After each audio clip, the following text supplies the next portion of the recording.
In the second half of 2020, Germany will assume the presidency of the Council of the European Union. The consequences of the coronavirus pandemic present Europe with an enormous challenge. Together, we want to work for Europe's recovery. How do we achieve this? By ensuring that Europe emerges from the crisis with greater solidarity and cohesion within, and more capable and sovereign abroad.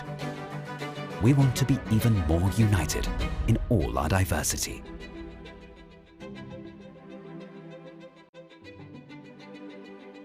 What issues will be important in the future? We want to advance the European Union on strategically important issues like climate change, security, refugees and migration, the rule of law, and the digital transformation. We want to become even more innovative and sustainable in order to better overcome future challenges. The Presidency's cultural program is forward-looking. At its heart is the artwork Earth Speaker by Olafur Eliasson, in which Europe's children call on political leaders to listen.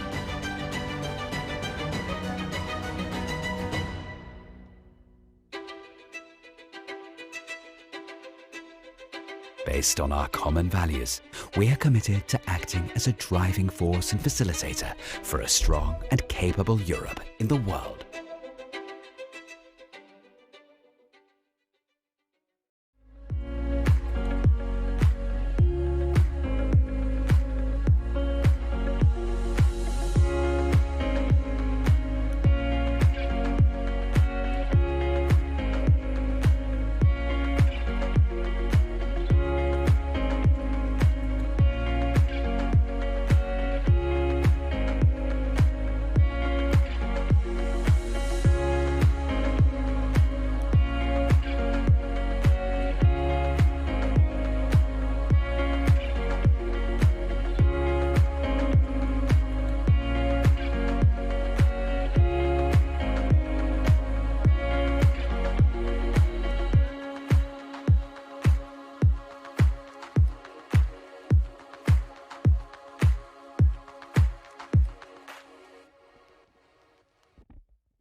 Good morning, ladies and gentlemen.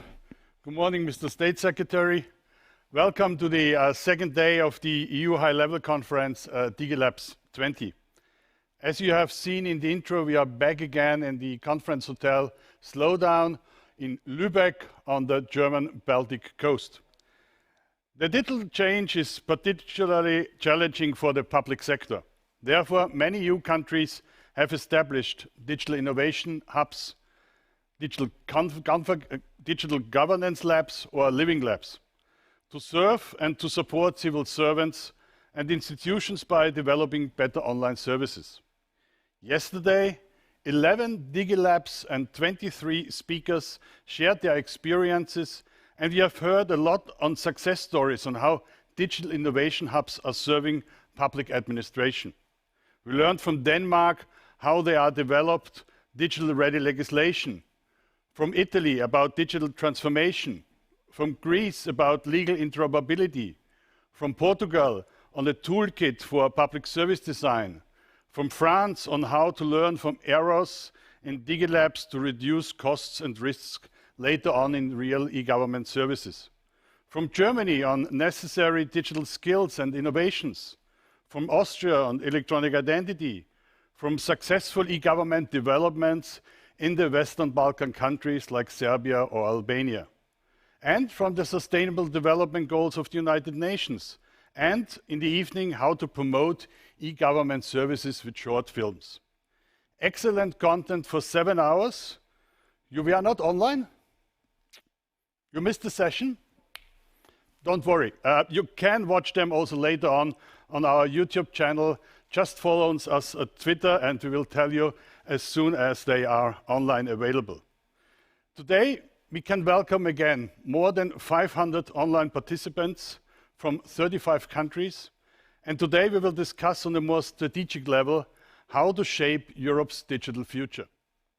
By the way, my name is Christian Rupp and I'm from the Joint E-Government and Open Data Innovation Lab. And I have the honor and pleasure to moderate together with my colleagues, Professor Maureen Heine and Jan Hetfeld, this outstanding conference also today. Thank you very much, my colleagues. And we will have now a short intro for the opening keynote session.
Yeah, dear online participants, dear Mr. State Secretary, I know that also General Director Roberto VIOLA is online, but we cannot see him, but he can hear us. In this challenging time, we would like to thank all speakers and conference partners for their commitment, especially the Federal Ministry of the Interior, Building and Community in the Federal Republic of Germany for the patronage of this conference.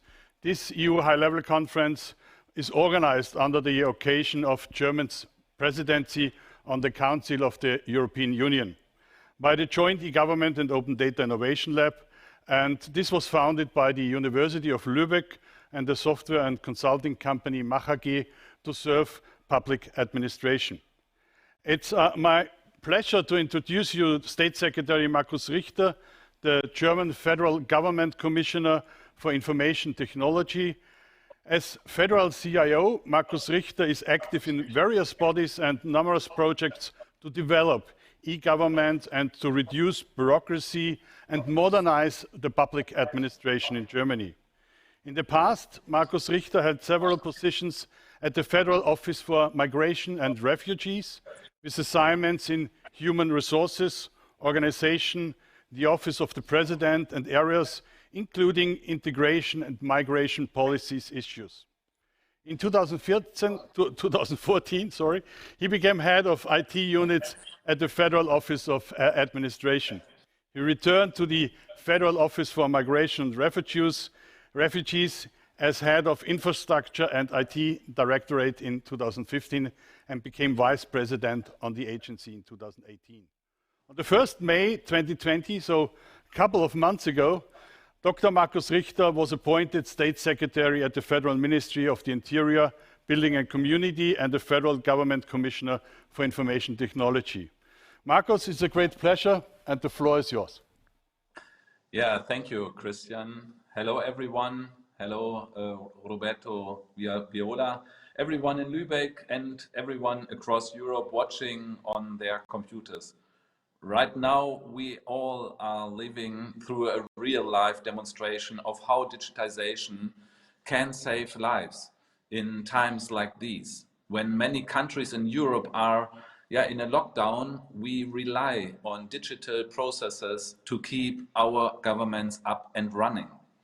So I'm happy that the Digilabs conference is taking place virtually and that we can share ideas across borders about the best ways to drive digitization forward in Europe. Creating a functioning digital government is a job of every EU member, but our community as a whole needs to work towards the goal as well. That's why Germany is focusing on digitization during its EU Council presidency and made it a key topic for our own Ministry of Interior. The Digilabs conference is one result of this focus. Yeah, today I would like to share my thoughts on a topic that may surprise you a little bit. Why a federalized system is an advantage when it comes to government digitization. We are all familiar with these kinds of federal structures that determine administrative processes in Germany and some other EU member states. At first glance, they seem likely to be obstacles and the road to digital government. After all, there's some truth to the proverb, too many cooks spoil the broth. The word federalism often evokes a tangled web of responsibilities, hierarchies. We already and rarely associated with fast changes. And of course, it's true that processes may take longer in large federal systems than they do in small centralized ones. In Germany, for instance, alone there we have 16 federal states, nearly 11,000 cities and towns, all with significant decision-making authority. Expect that to have a say in what our digital public administration looks like.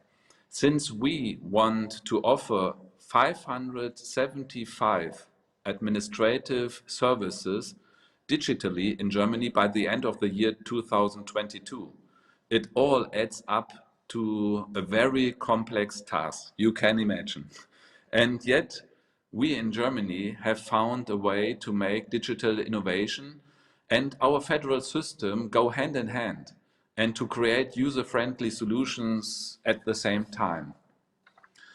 First, let me focus on the topic gaining speed with tandems. 11,000 cities and towns in Germany, 16 states, and a single federal government. They all share the task of digitization of Germany's public administration. And the bulk of the work takes place at the decentralized state level. In fact, the states are responsible for more than 460 of these 575 administrative services that exists in Germany overall. To prevent and confusing a thicket of online processes, the government and states work together in a strategic partnership. We call it digitization tandems. To enable the work in tandems, we first identified 14 categories of services. Using these categories, we can bundle similar services, for example, those related to education, work, or public health, even if different authorities are responsible for them. Then a tandem consisting of a ministry or agency of the federal government and one or more federal states develop all the digital services in each category.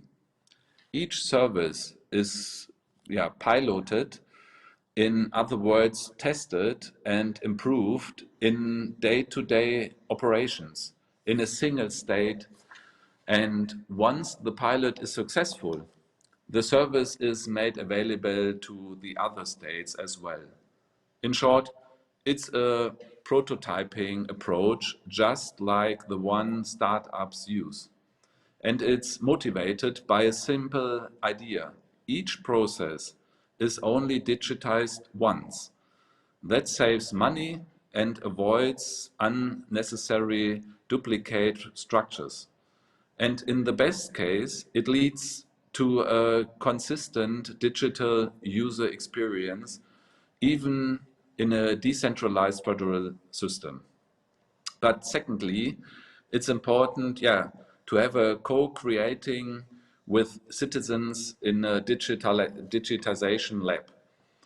Speakers throughout this conference have stressed the importance of involving citizens early on the development of e-government offerings. Doing so is the only way to ensure that the resulting solutions are user-friendly and that all sides accept them. In Germany, digitization labs provide a way to take account of the needs of diverse and sometimes divergent stakeholders. The labs bring together users, IT specialists, administration staff, and legal experts who all really take the time to think through processes from a new perspective. The first step is to analyze how administration services are provided today. It starts with a review of existing applications and forms. Then interviews and user tests take place to pinpoint problems and opportunities to do it better. Finally, workshops are held to develop a new process based on these findings. This effort takes several days and produces a very important result, a concept package that provides the foundation for implementing digital services throughout the federal states and cities. It includes a click prototype, we call it minimal viable product, which serves as the basis for technical development. There's also an implementation plan with concrete recommendations and suggested improvements. I think it's mostly important to focus on this step because it's important to bring these minimal viable products or prototypes into real production. The plan provides guidance both for setting up a digital service for the first time in the specific state, and it's then able to all of the other states nationwide. Digitization labs cover a broad palette of topics. They range from social and family benefits with hundreds of thousands of recipients, such as allowance for children or parents or unemployment benefits, to complex services for companies, such as application for building permits, for instance. Those affected by the changes are involved every step of the way. So far, we have set up more than 40 digitization labs in Germany, and now during the pandemic, they are fully digital. And last, I would say that our work is based on a simple, convincing concept. We call it one for all principle. Everyone cooks something, and we all get to enjoy the full selection of digital services as a result. A fully collaborative approach where everyone can contribute that they can do best. Of course, it's only natural that diverging political interests exist side by side in federal system. Not all participants have the patience to wait for other solutions of other states, or they want to be sure that the development work takes specific considerations for their region into account. The all-for-one approach only works if there's trust, a lot of coordination, and a good facilitator, a central coordinator that keeps the process going and pushes for progress regularly and precisely, is essential whenever a number of independent self-reliant actors work together. For the reason we built in core by saying we have a highly complex situation, of course, within the states of Europe, within the different countries. We've got the federal systems in many countries of them, and we only can be successful if we bring the best experts together in cross-functional teams, and that they start to raise up and have a mindset that they want to change it and bring concrete results to what the needs are. And this brings us back to how a federal system can bring a digitization advantage, as long as it's possible to identify the best solutions from the wealth of ideas that arise in such a diverse structure. And this is exactly what we need to do to build lasting solutions and bring a bright digital future for Europe. Thank you very much for your attention. Thank you, Mr. State Secretary. If you have any questions to State Secretary Markus Richter, please just use the chat function below the live streaming. For governments, the COVID-19 crisis removed any luxury of choice in digital being the default. The shuttering of face-to-face services locations for citizens and the overnight shift to remote working for public servants was enforced rather than the fulfillment of planned digital government ambitions. Mr. State Secretary, you said Europe functions from the bottom up, not from the top down. It depends on participation at the local level, so where the citizens are rooted on the local level in their municipalities. What are you doing to support these local communities?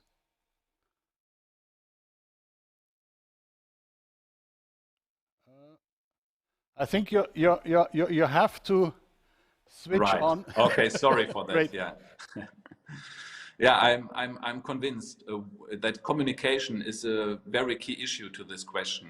We have to be transparent so that the cities know what is being developed from whom and will it be released. And therefore we have to engage them and involve them into the solutions, because actually the cities are those who are having the close contact to the people, and therefore they know what questions are there, they know what are the needs of these people, and therefore we need a structure and to make sure that they have access to solutions, because not every city and not every community has the possibility to digitize everything by its own. This would be a wrong way. We have to make sure that solutions which are created fits the needs they have, and that it can be run by them or can be hosted on a central basis, and that they have access to this solution. There is a couple of questions in the chat. One goes, I think, a little bit in the similar direction. How does the federal level ensure that the Länder, so the state countries, are living up to their promise of developing one of the sets of services for everyone? Yeah, we are right now signing a contract with the states, because we have an economy program running due to the pandemic situation, and within this package there are 3 billion euro within it for digitization public services. And as I said, most of these services are run by the states, by the Länder. And for having this transformation, we are actually right now signing this contract, so that within this contract there is also underlined that the full money only goes to the states if they digitize it in the one-for-all setting and in the timeline, so by the end of the year 2022. It has to be, the solution has to be in production in the other states, not only in the one who is creating the solution. So we ensure from a legal point already that there's the right setting. But in the end, I'm in a close contact with all the CIOs within the states of Germany, and we have the same view and the same mindset. We have to make sure that we save life by digitize the administration services, especially in a situation like Corona. So I hope we will be successful. At least we are working on this goal very briefly. And I think we have a similar setting within Europe. I'm in a close contact with the CIOs of the other member states and also with the Commission, because I think we should describe this digital way as a European way. And therefore, our presidency right now tries to also have a contract within Europe where we sign a declaration of how the European approach of digitization should be done. Another question is, what role do you see for citizen participation in shaping the digital transformation and the new understanding of citizens as a customer or even as a partner? What does this mean for public administration? Well, I just launched a 9-point program for digitization within Germany. And the focus is, this program runs in the first step 12 months. And we focus on the question of the outcome and what do the people have from this digital solutions we are creating. So the focus is very much on the needs of the people, and therefore we have to involve them into what we are doing. We have to be more transparent about it. And I think in the end, we really help people in their specific needs by having these digital solutions in all life situations, from job, but also from hobbies. All public services in these different areas should be digitized. And we only can be successful if we have a close contact to the people. And therefore, we need especially the cities and their experience. And I'm glad that we are coming now more and more in a setting where we have this cross-functional teams doing these digitization solutions to ensure this goal. One last question from the audience. Which aspects would you like to highlight regarding failure and lessons learned that might be of useful or user for the other countries? Well, from my point of view, we have to make sure that digitization is a really handmade work. My experience, and I think there we lost a lot of time, is that we have many contracts, we have many decisions, they are written down, but in the end, when it's come to a concrete solution, it's a handmade work. And therefore, this is my experience, my lessons learned. You can have so much decisions. In the end, you need people who are running the system, who want to change the world, who want to change the digital access to public services, and who are running the system. And we have to ensure that they have the possibilities to make this happening, and that they are not frozen in a hierarchy, and they are not able to find decisions, and then we would lose a lot of time, and in the end we wouldn't change anything. So we have to be very concrete. We have to need a point plan which makes visible where we are standing and what will come when. And I think this is my biggest lesson learning also in crisis situation like pandemic, but also the refugee situation we were facing in the year 2015, 2016. My lessons learned is we have to be very concrete and we have to just do it. Thank you, Mr. State Secretary. In the early 90s, the science fiction writer William Gibson said, "The future is already here. It's just not very evenly distributed." Almost 30 years later, it's easy to think that the internet is ubiquitous. But this is, and especially this year, the pandemic has added a further layer of complexity to designing and delivering policies and services that work for all. It also highlighted not only the digital divide, but in general, the disparity in access to the future. I've seen that Director General Roberto VIOLA is already with us. Buongiorno Roberto, yes. Come sta? Buongiorno, good morning, good morning. Danke. Mr. VIOLA is the General Director of the Director General for Communications Networks, Content and Technology in the Commission Department of the European Union, responsible to develop a digital single market to generate smart, sustainable and inclusive growth in Europe. Roberto has been Director General of this DG since 2015, and we are glad that he is here today. Mr. VIOLA has been, or was between 2012 and 2015, the Deputy Director General in the same department, so he has a deep expertise on the e-government strategy of the European Commission.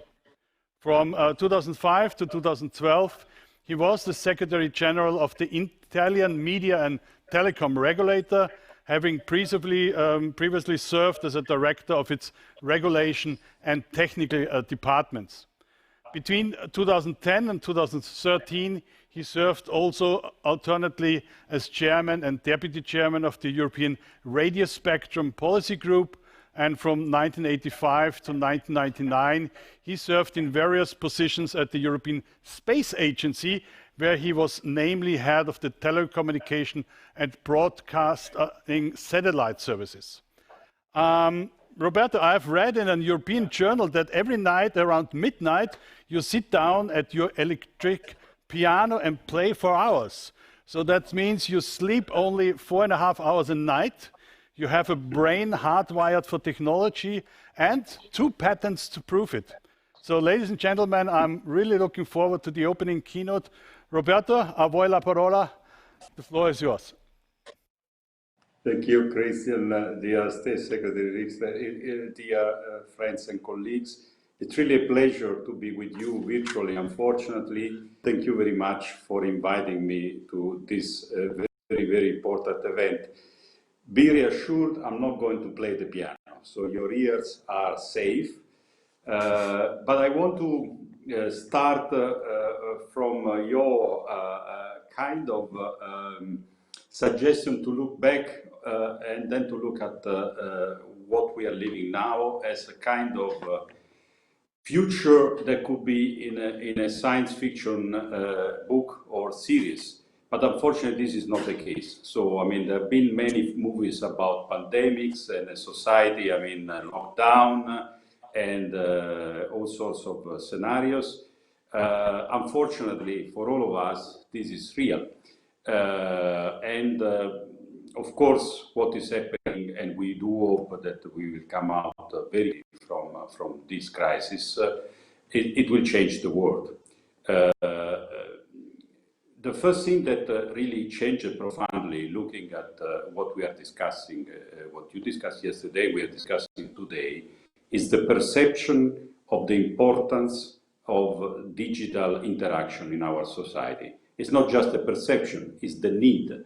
I mean, you were commenting about the internet. I think a statement like internet and digital connection are fundamental to our life would have been challenged by, I would say, 4 citizens out of 10 before the pandemic.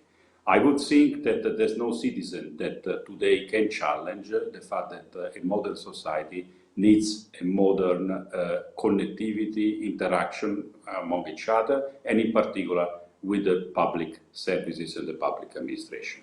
This kind of interaction these days is fundamental, is essential, is the only way in many, many cases that the public administration can stay in contact with citizens.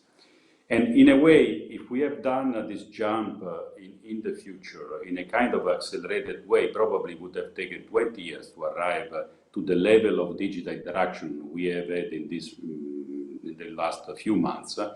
If we arrive to this, we arrived it, of course, by a crisis, through a crisis, and of course, in many cases, it shows that it's a bit improvised what we are trying to do all over Europe, but with a lot of passion and with a lot of really dedication from all parties. So the first thing I would like to do is a big thank you of all the e-government community in Europe for the impressive work they are doing these days to keep everyone connected to the public administration. So this work really needs a lot of respect and a lot of admiration. What has been the European response to all this? It's basically the leaders said we want a European project in terms of a next generation that should be better than this generation. We want to, in the recovery of Europe, look at the future of Europe. And in two ways, we want a greener Europe, we want a more digital Europe. And this is really the essence of, first of all, the political action of the European Commission. As you know, our president, from the first day, said, my presidency is based on two priorities, green and digital, and is the essence of the recovery plan.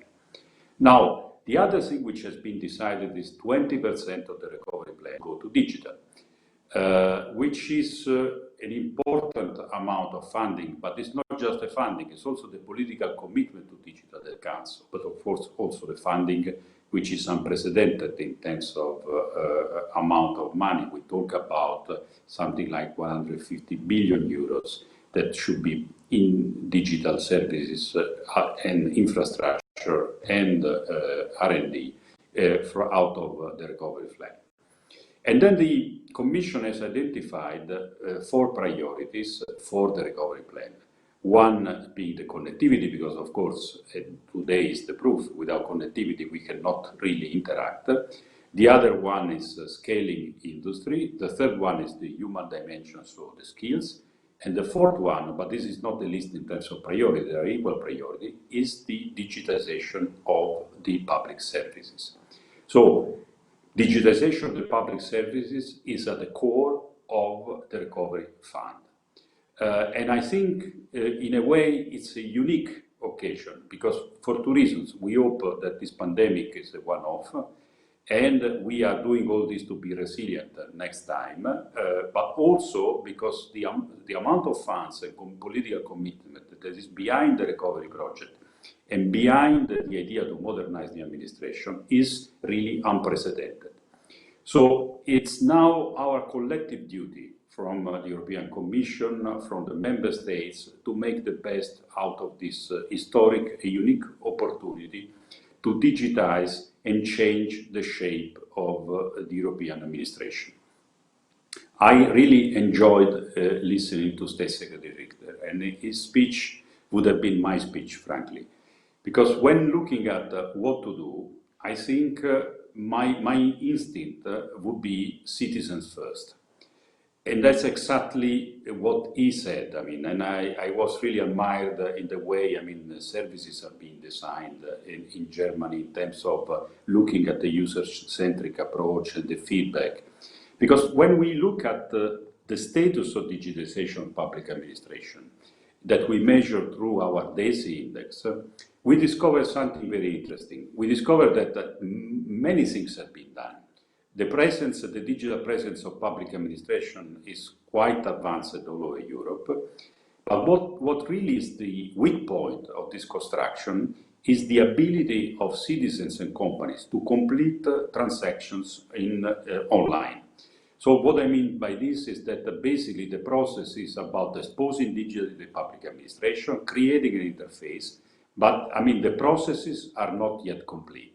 And that's exactly what I heard from the word of State Secretary Richter. And I hope this is going to be the core of the recovery plan when it comes to digital administration. So to have the necessary funding and the necessary political attention to make sure that all the public service offering, it's a kind of platform. I mean, we are used to commercial platform, but also the state can be a platform. And there are areas in which this is more urgent than in other areas. One above all is, of course, the digitization of healthcare. There, I think it's even, useless that I explain to you why it's important, these days. But maybe something that not everybody is aware of is that even in countries which score very highly in terms of digitization, the digitization of healthcare is not there. There has been a bit of improvisation during the crisis to exchange patient data, especially COVID patients, because there was no platform to exchange the data. There's been all sorts of attempts to offer telemedicine to users of electronic prescription, and in many cases, even the basics were not there. So a resilient society, a society that can resist the next pandemic, but also can cure better the citizens and can save money in providing the quality of service that is necessary, is a digital society when it comes to healthcare. When it comes to services of the public administration, the user-centric demands that citizens have their control on their identity and attributes. That means basically, when interacting with the administration can actually interact with a part of me which is relevant. For instance, if I want a parking permit, my attribute and having a car and a number plate and a residence will come into play. And I don't have every time to say that, because it will be, in a way, my digital avatar that will communicate this to the relevant administration. This requires that we continue working in digital identity, in distributed identity. We continue working on the gateways and the platforms that allow to identify the relevant services for the citizens. Much has been done, but a lot needs to be done. When you look at the eIDAS regulation, for instance, we see that very few member states have notified in the eIDAS system. So it's not just the matter of interoperability, which is worrying, and I will come in a second to interoperability, but it's the matter also of absence of good services based on identity inside certain member states. The European Council has asked the Commission to come by mid of next year with a European identity scheme.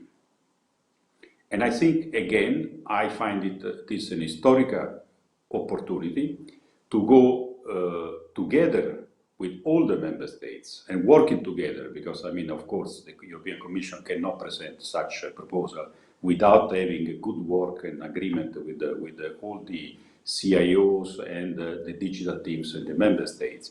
So we need to work together to arrive to a situation where this European digital identity becomes a reality. I don't find normal that the common ways of identifying people online are the identities provided by the social media platforms.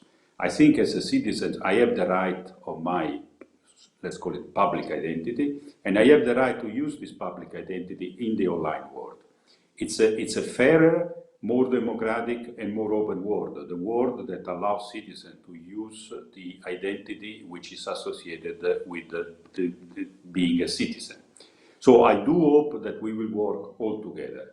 And let me come to this point.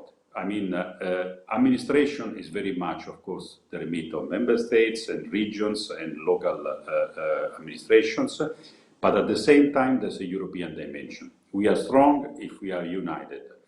Europe is probably the most advanced place when it comes to interaction and interoperability of public services, but it's not that advanced when it comes to mobility of citizens and the possibility of citizens to work and study in other parts of Europe. by creating this sense of European citizens, which does not replace the national one, but complements it, we will be stronger, we will be better, we will be bringing around the sense of being European in digital, which is the sense of staying together as a democratic and free society. So I do hope that the European dimension, which I know it's really at the center of your art, as it is of my art, will remain this kind of roadmap that we all follow, especially looking at the use of the recovery plan. Thank you very much for your attention. Thank you, Roberto. When I'm looking back, you mentioned already we have an EIDAS regulation. We have now also the single digital gateway regulation. We have the data once only principle. So there are a lot of things which we have to explain also to our, let's say, EU member state countries and especially to the municipalities. So how will be the e-government action plan look like 2020 and beyond? This is a good question, Christian. I think looking at this, it's a bit in what I said. I mean, the action plan will be a recovery action plan in a certain sense. We have to take stock of this crisis, the lesson learned in this crisis, and also make a link with the recovery plan.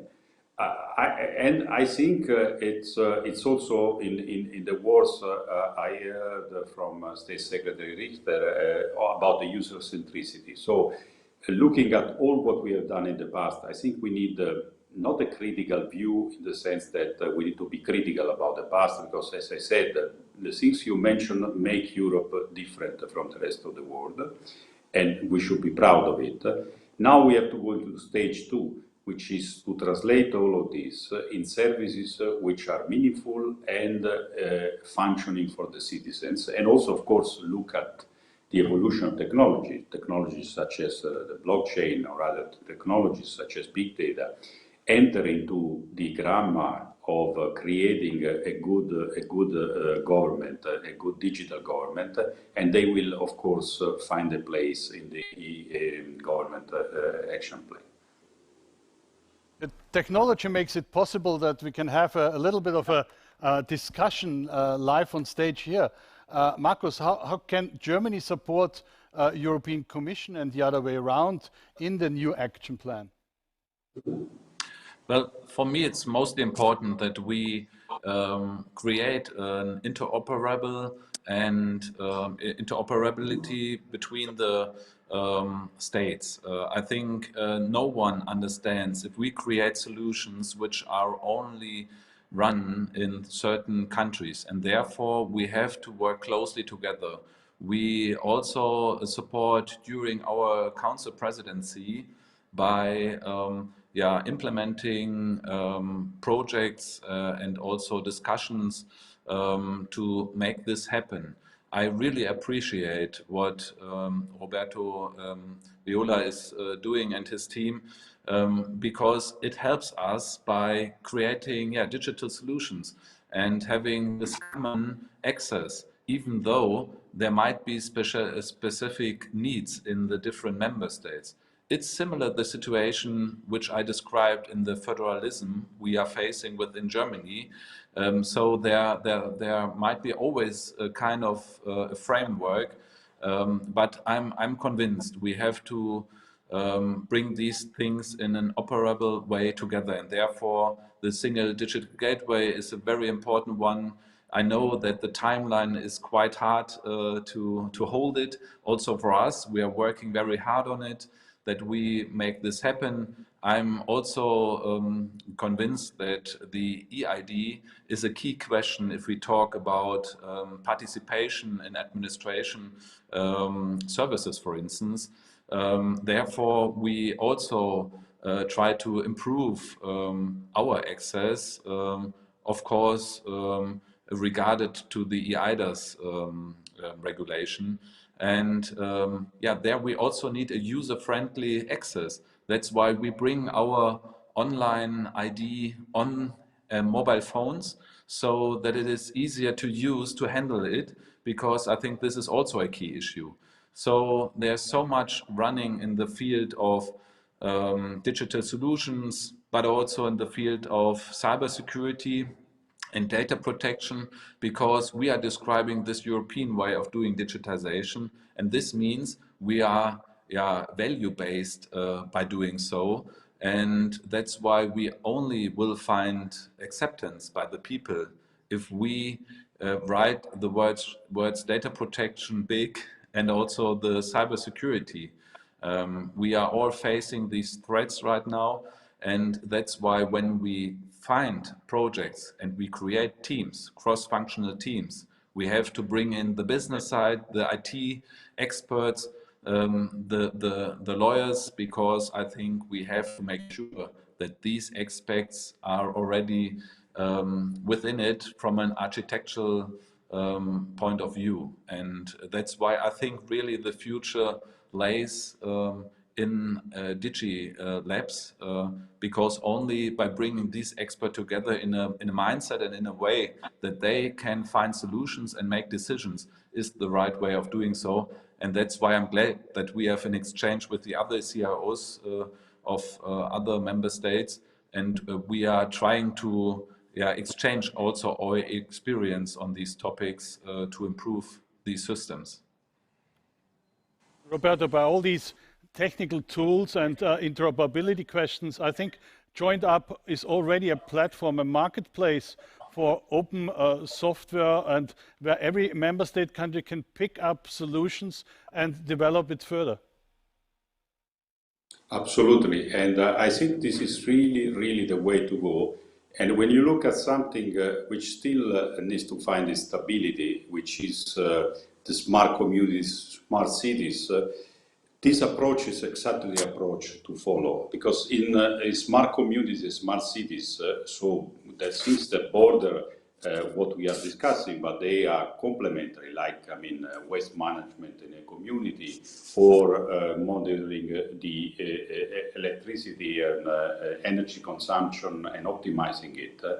Data-driven solution, which are developed by one community, can be put in terms of application and software at the disposal of other communities.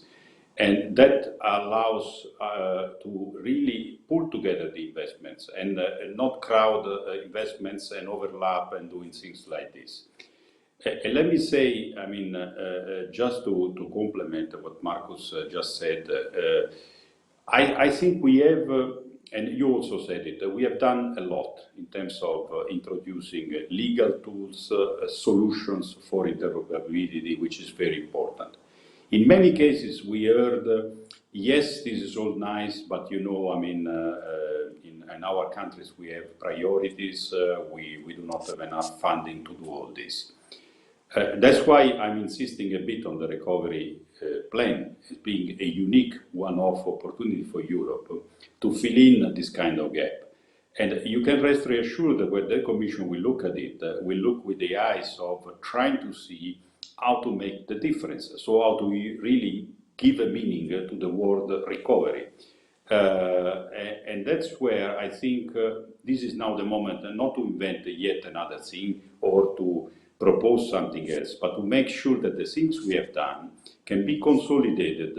This idea of the Digilabs, this idea of working together as community can be fueled. And this is a bit the logic. And then on top, of course, continuing building a European solution. That's why, for me, this fascinating project promoted by the German presidency, by the European Commission, and accepted by all member states of the European identity, really goes in this direction.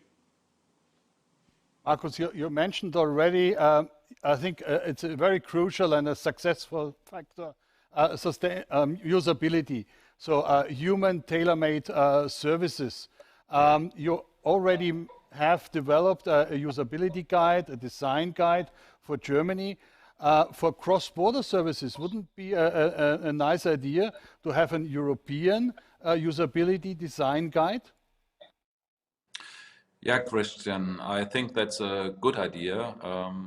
I will pick it up and also bring it into the exchange with the other CIOs, because I'm convinced that something similar might be established also in other countries, member states, and I think we have already in resolutions and declarations also this setting on the European level. If I think of the Tallinn declaration, but also of the one we are just now creating for describing the European way of digitization.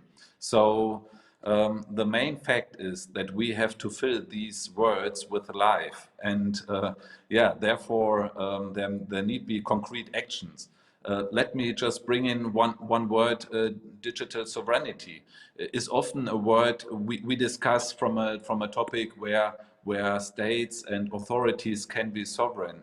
But in the end, we are talking about how people can be digital sovereign by deciding which solutions they are taking, that they are able to have opportunities to change the tools they are using. And therefore, I'm very glad that also on the European level, there are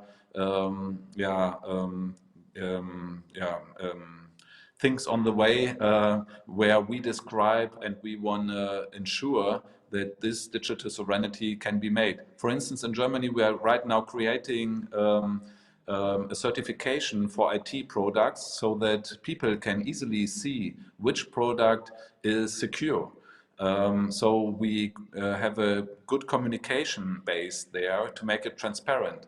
And I think it's great to have something like this also on a European level. And there are still things we have to do, but in the end, I also want to say, I'm right now since a few months in my new function, and I can assure and tell you, it's a lot of fun, and it's great to have partners in Europe on the European level, but also in the other countries, because due to the Corona situation, everyone is aware of the situation, and we have to go forward, and of course focusing always problems and challenges. But we also have to make sure that we communicate in a way that we show what great solutions we have already and what has been done, because if everyone is just focusing on the bad things, this leads to the point that we are a little bit blind for the real importance, and the real importance is the good communication to the people and to involve them so that we have acceptance by what we are doing and what we are creating. Roberto, I think Digilabs are developing a lot of services, and what Markus mentioned is we have to learn, especially in public sector, how to do marketing, how to advertise these services, that more and more people are using these services which are already available. How can the European Commission support such, let's say, advertising campaigns, or let's say digital competences with e-learning, how to use these services? Look, I mean, myself, my team really are at the disposal of Digilabs to think and co-create together how to promote this. And I think you touched a bit of a weak spot sometime of what we do, especially in the e-government. People don't read, official communication. I mean, they are, used to a much more direct way, and governments and the Commission is learning to speak directly to citizens.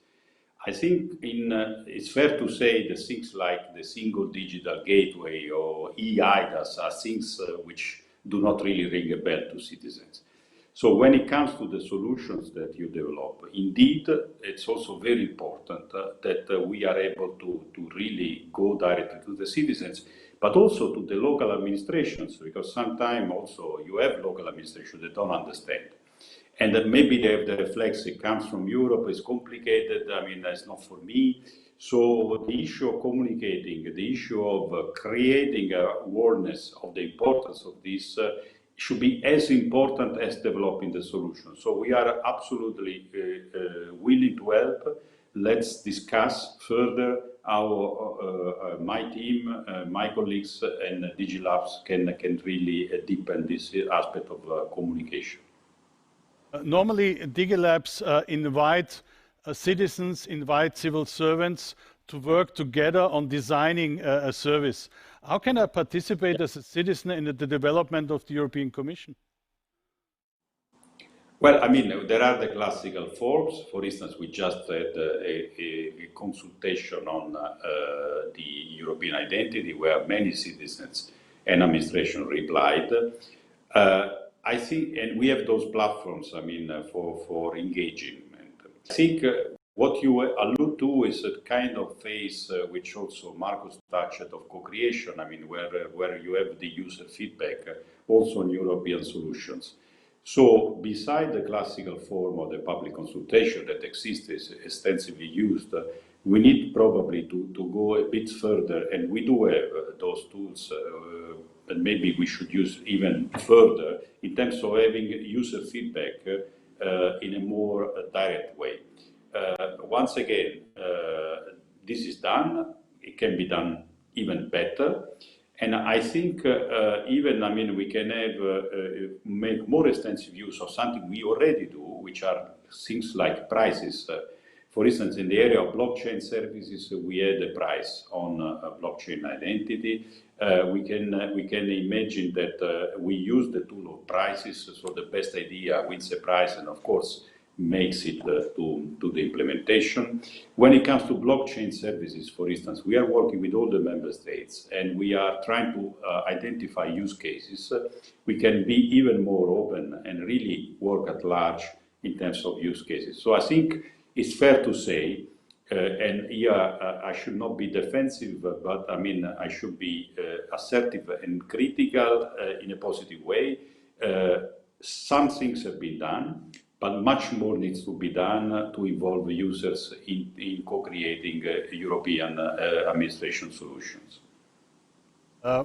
This user feedback, what Roberto means, Markus, is also a very special part of the Single Digital Gateway regulation that everybody includes in their websites user feedback. So how do you think that German e-government services can profit by integrate user feedback on an early stage in the development of new services? I really appreciate this access. I think it's mostly important to have this feedback because we often count the success of digital solutions just by the question, how many people do we address with this digital service? And I think the better KPI is to ask how many are using them actually and how happy are they by doing so. And that's why I really appreciate that we have it in it. And we just in October launched also a cockpit within Germany where we want to make visible how many people are using our solutions. And we will improve this cockpit by the beginning of next year. And then we will have there also the KPI within it, how happy are people by doing so. Because often by doing digitization of public administration services, we address people who are not familiar with IT solutions or they're not so affine by using technical tools. And that's why we have to make sure that we pick them up and that we address them in the correct way. And we only can find answers to these questions if we ask the people. And therefore, I'm really convinced that it's important to have these also in a set where we measure it and where we can be transparent about how successful we are doing our work. One last question from the audience for both of you on the future, on, for example, artificial intelligence. We are facing more and more that there are less civil servants, but more, let's say, duties on, especially also on a local level. How can artificial helps in the future to have better services? Well, we already made a lot of experience by using artificial intelligence as support assistant tools. I think it's the wrong way of discussing can artificial intelligence replace human-made decisions? I would clearly say no. From my experience, no. Just maybe in very automatic processes where there is only black or white. But indeed, in fact, we are having most of the topics we have on the table within the public administration. There is no black or white, there is a gray. And that's why artificial intelligence can be a very good supporter to improve quality, to give red flags, and to help and assist. And therefore, I think we should improve the system and we should really use these artificial intelligence. But it would be the wrong access if we want to achieve to replace people. We need to invest into the skills of people. That's why, for instance, in Germany, we are right now working on a digital academy. We have such academies already in other countries, and I think we are doing well to improve the skills we need in a digital world to use these tools as assistant tools and to be open and to see it as a chance that new technologies are coming up and that we implement it in our work. Thank you. So, Roberto, there are a lot of things I think we have to exchange. Also, let's say these digital academies. Do you find it a good idea that we are discussing to have the same conference next year to the same time during the Portuguese presidency with support of the European Commission? Absolutely, yes, with the capital YENS. And hopefully a physical conference. That would be a very good sign of that we are exiting of this terrible pandemic. Can I also offer a little, very quickly, my thoughts on the question you asked, Markus, on AI? Yes, sure. Of course, the question you asked would deserve a conference on its own. It's so deep. But let me just scratch the surface of it, and really going along the same lines of Markus. I think the question you pose has three dimensions. The first one is the people dimension. And I think, as I said, if you look at the generation project of digitizing our society, you have to conclude that the civil servant of the future will be an IT specialist in probably a large part of the cases. But there's no drama. We have to prepare for this generation change. We have to plan for it.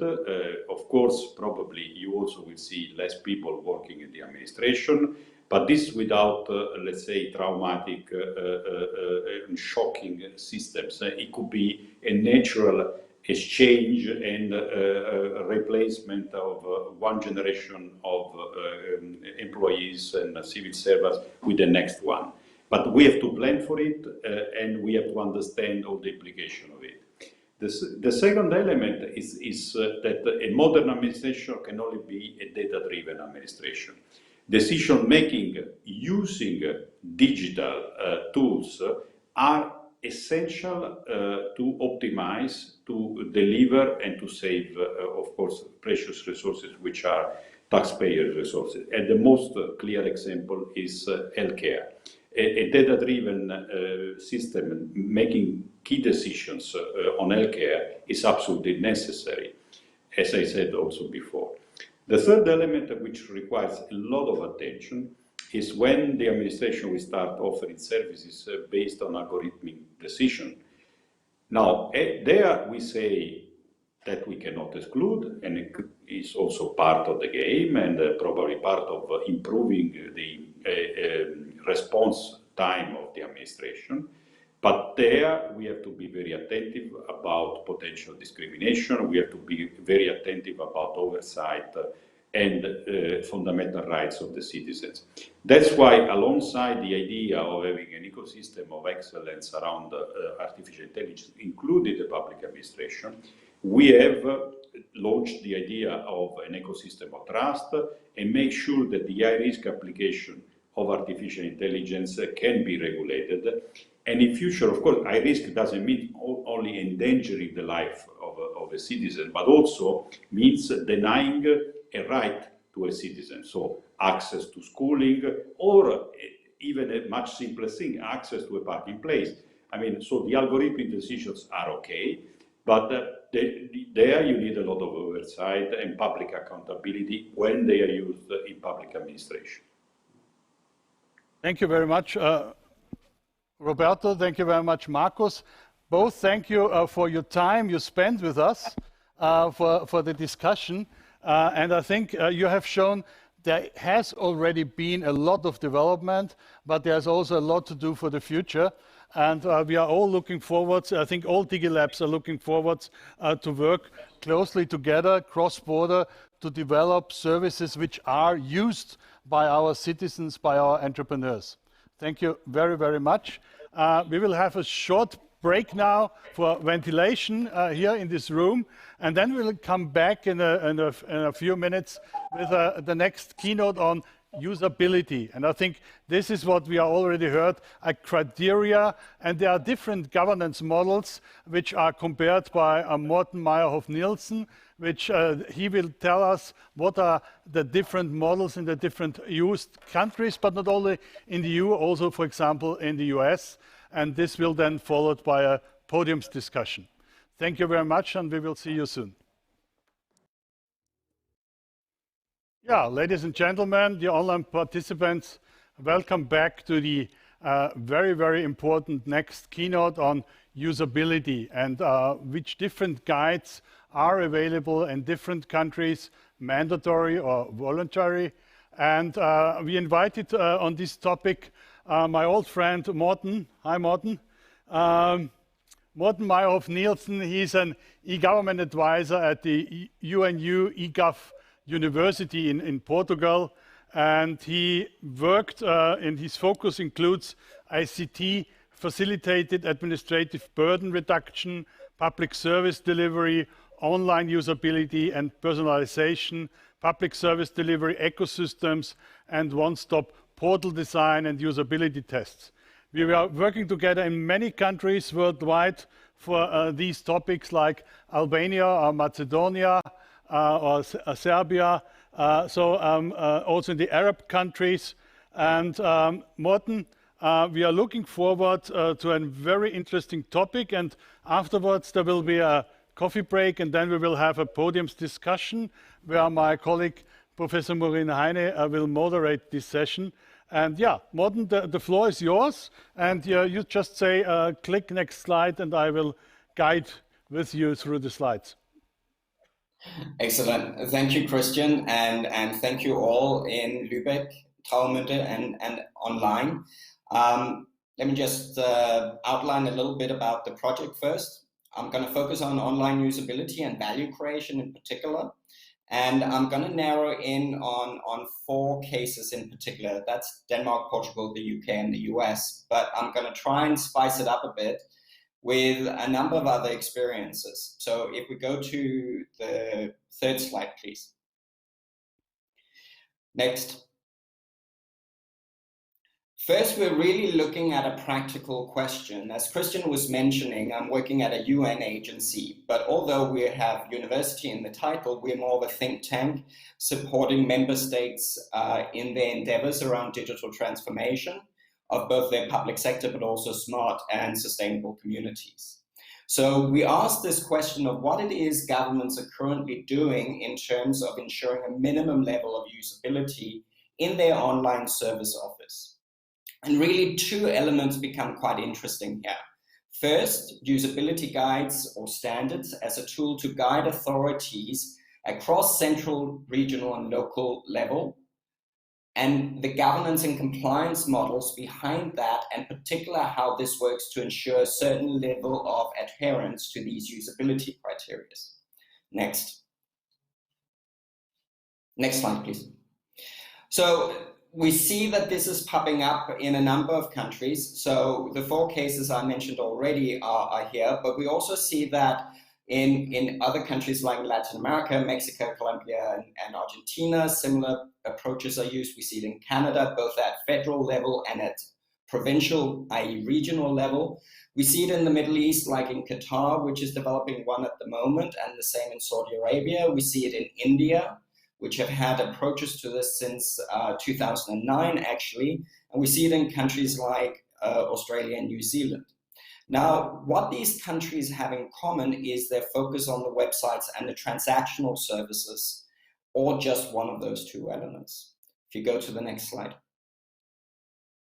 So really, we try to look at the different strengths and weaknesses, particularly in these four approaches today, but also wider, and particularly the compliance models behind it, to really ensure that there's a minimum level of user centricity and value added for both the public sector and for the end user when we transform our service delivery digitally. So what we're trying to actually do with this broad analysis is to synthesize these strengths and weaknesses in order to identify a set of policy recommendations in this area, which is something that will come out in the early next year. Next slide. I just want to remind us all what public service online really is. We see, first of all, a public service is something that happens within the judiciary of our countries. That means that it's something government is responsible, generally within our borders, or for citizens who happen to be outside of the country. So we see some of these elements coming up in the earlier discussions this morning about cross-border services. But we also need to remember that this can be provided both directly by the public sector itself, or it can be outsourced or funded by the government, but provided by third parties. It also makes sense to differentiate between two different types of public services. There's what we at the office call core government services. These are sort of the benchmark, the 20 benchmark services. These are things where you have no choice as an end user. There's a legal requirement. You must do something in order to get a service. It could be a building permit, it could be applying for a driver's license, applying for a pension, a business registration, and so forth. There's essentially no voluntary element. The other category of government services we see are those that create public value or value to the end user. But there's a sense of voluntary approach to it, so you're not required to participate or engage with the government for this. A lot of things like Fix My Street, engagement for urban planning, etc., participatory budgeting falls into this category.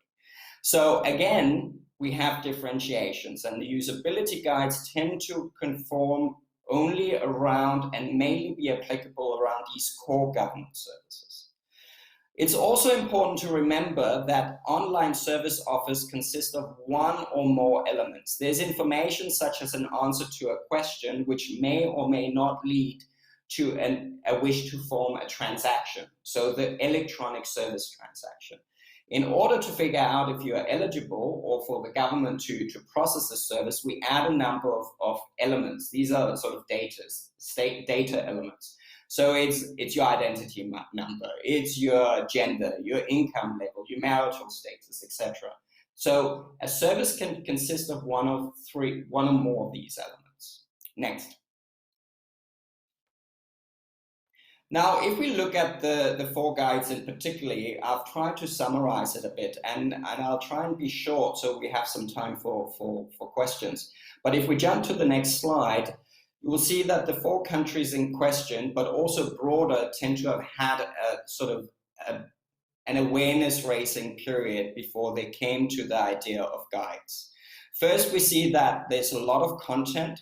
There's a lot of processes, there's different solutions, there's different standards and regulations, but it's largely uncoordinated, and we see it sort of clustered around. So we know that already in the early 2000s, a lot of EU countries started applying the W3C web accessibility standards, but then there was the interoperability standards, there were key components around electronic identification, security, data protection, etc.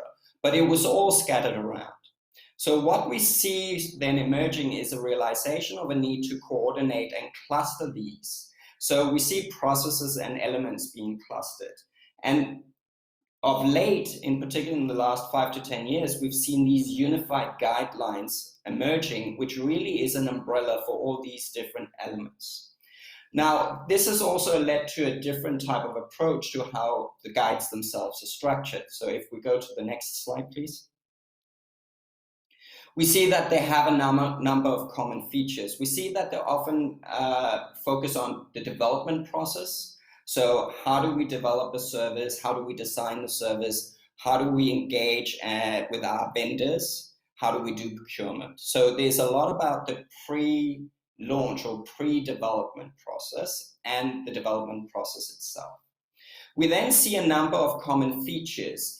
A lot of it seems to be inspired by Jacob Nielsen and people like Ben Schneiderman, who in the late 1990s, early 2000s started looking at heat maps and usability of websites. So they recommended elements such as language use, so everyday language use, no legalese, no bureaucratic blah blah, but really everyday language, short, to the point, action oriented. There's also a cluster of requirements or recommendations around common look and feel, common functionality, particularly around sort of preconditions of what you must have prepared in order to complete a transactional service, structures, access to alternative channels for help, secure login, receipts, steps after the process. And then there's a cluster around reuse of components. This is again often related to you must be available or embedded in a national portal. You must use the electronic identity management infrastructure, the e-payment gateways. You must be on single sign-on, etc. Another cluster focus on standards. Here again, the interoperability standards, the cybersecurity standards, and the data protection standards. Privacy standards are the most common, but we also see elements such as enterprise architecture coming in. Another component that's really important and that we heard a lot about yesterday is the reuse of data. So you see that most guides focus on an element of once only principles, really to both minimize the burden on the end user, but also increase the efficiency within the public sector. And not least, there's device independencies. Now, some of the variations we've seen include the reference to the web accessibility criteria. So the VCAC 2.0 and the AA standard that most OECD members, all EU member states have committed to comply with in terms of their online web service offers, both websites, apps, and transactional service. So here we see variations. Some of them include that there's a specific reference to the VCAC version like 1.0, which is now outdated and should really have been in a 2.0 or just been a generic or agnostic reference to VCAC AA in whatever current version you see. Also, test requirements with user testing or involvement with end users in service design varies. So here we see a lot of variation, not just in the 4 cases that we're going to look at in terms of Portugal, Denmark, the UK, and the US, but globally. It varies between recommendations and being mandatory. And I'll get back to that later. We also see that there's a variance in terms of how they're structured. Are we using minimum accept criteria, i.e. something we can measure and test ourselves on when we develop our services? Or are there more guiding principles that allow for more flexibility? So here again, there's some interesting elements, with most countries actually opting for principles. So it's guiding principles, whereas we saw that the first few versions of the Danish EGOV usability strategy included usability accept criteria. But we'll get back to that later because there's some interesting elements and learning experiences around that. We also see variation on the post-launch process. So again, we see that guidelines such as the Danish and the UK have a strong focus on also the pre-launch benefit realization and continuous improvement based on user feedback or data analytics in the back end, often very closely linked to strategic objectives about digital by default or sort of mandatory online self-service. Again, monitoring of the use of the guidelines and the compliance with the usability varies across these elements. One common feature we see across all guidelines is the different support elements. So development process, examples to illustrate how you live up to a principle or criteria, a toolkit consisting of style sheets, examples, code samples is incredibly common. Of the 15 we're looking at the moment, only the Indian does not include these style sheets and code for websites, but have started including it in their new digital service standard, which is for the transactional services only. Next slide, please. As I know this will be recorded and we'll make sure that the presentation is available later, I've just tried to map it up in terms of the 4 countries in particular. So again, we see that all 4 is looking at the development process. In terms of language use, we see that the Danish one is the most strong on this one, and this is particularly version 1. The current version that was updated is more similar, with having less criteria, more guiding principles, but these guiding principles still refer to language guides from the national portals. In the cases of the Portuguese, the UK, and the US, there is indirectly reference or mainly generic reference to that you must write in an everyday language, but there's no examples of really how to do it in terms of a language guide style guide. Look and feel is covered by all 4, the same with functionality. The reuse of components is very strong, again, in the Danish and the UK case, whereas in Portugal and in the US, it's partial. The Portuguese is far more similar to the Danish and particularly the UK approach in its reference to single sign-on, key EID login infrastructure and so forth. Whereas the US, because of a lack of a national ID scheme and identity management, does not have these type of components at the federal level. So here we see it being recommended, but there is no common infrastructure. Again, with the reuse of standards, again, the Danes and the UK are very strong in this. They refer to the VCAG, interoperability, the GDPR, and so forth. And again, in the Portuguese case, we see this is more strongly applied than in the US. Again, the US having a federal structure with very strong state. Now, the other thing that plays into the US is that the agency responsible for this guideline have had relatively little funding in the last 4 years. So again, we see a variation, and that may have had an impact on this. Again, reuse of data, the Danes and the English have strong references to this along the once-only principles, and also link it to data distribution mechanisms and platforms that are in place in both countries or have subsequently been launched in both countries. In Portugal, when we did the analysis, there was no clear reference to this, and in the US also, partly because there's very little data exchange in terms of infrastructure.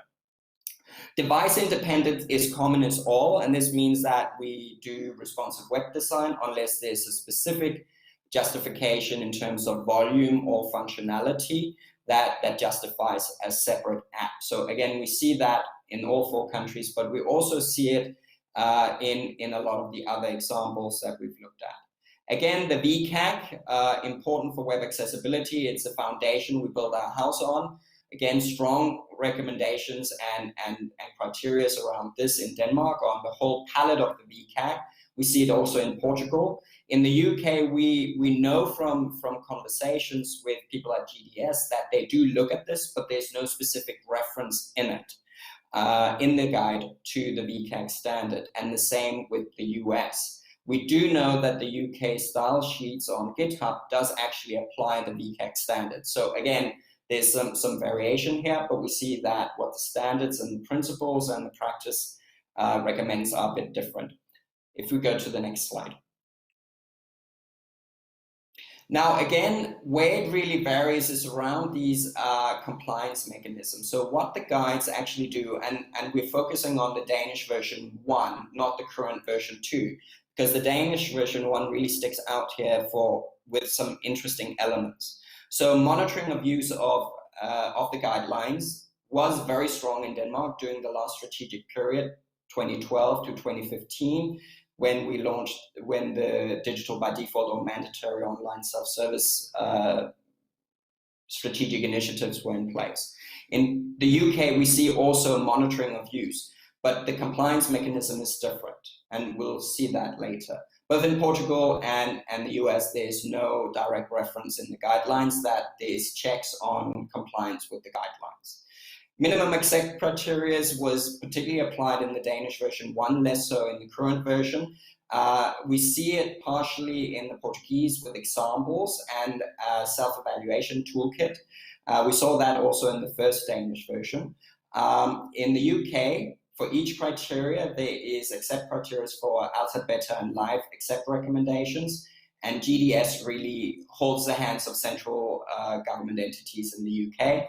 In Denmark, it was in the last strategic period more advice, and there was a lot of engagement and testing of services, particularly central government directly with the responsible authorities and with the vendors providing the local authority services. So together with local government Denmark, the umbrella organization for municipality, the Danish Agency for Digitization, the business portal and citizen portal work closely with vendors to see if their solutions lived up to the usability criteria, so the customers, i.e. municipalities, could get that validation.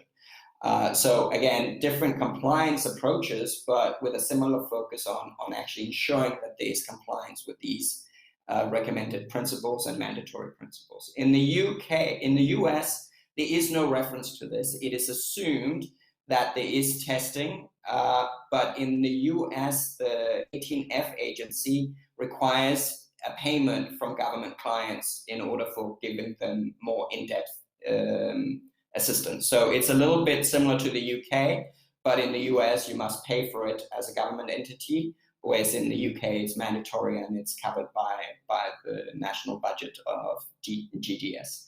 Tests in Denmark and the UK cases, they're both tests. User tests are mandatory, before launch. In Portugal and the US, there's no formal test requirement mentioned.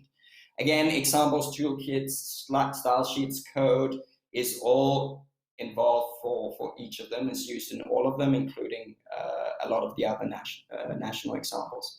In terms of coverage, the Danish one sticks out. So for all 4 cases, it is mandatory for central government entities, for websites and services. But only in the Danish case is it also mandatory for regional and local authority services. In the other 3 countries, it's voluntary. And we see a similar pattern globally. These guidelines come from central authorities and are often made mandatory for central authorities only, but they are voluntary for everyone else. So if we go to the next section, we'll look at a little bit on the compliance. So one more slide. So again, it comes back to the levels of government covered. So again, the Danish approach sticks out and it really goes into a more common look and feel across all levels of government.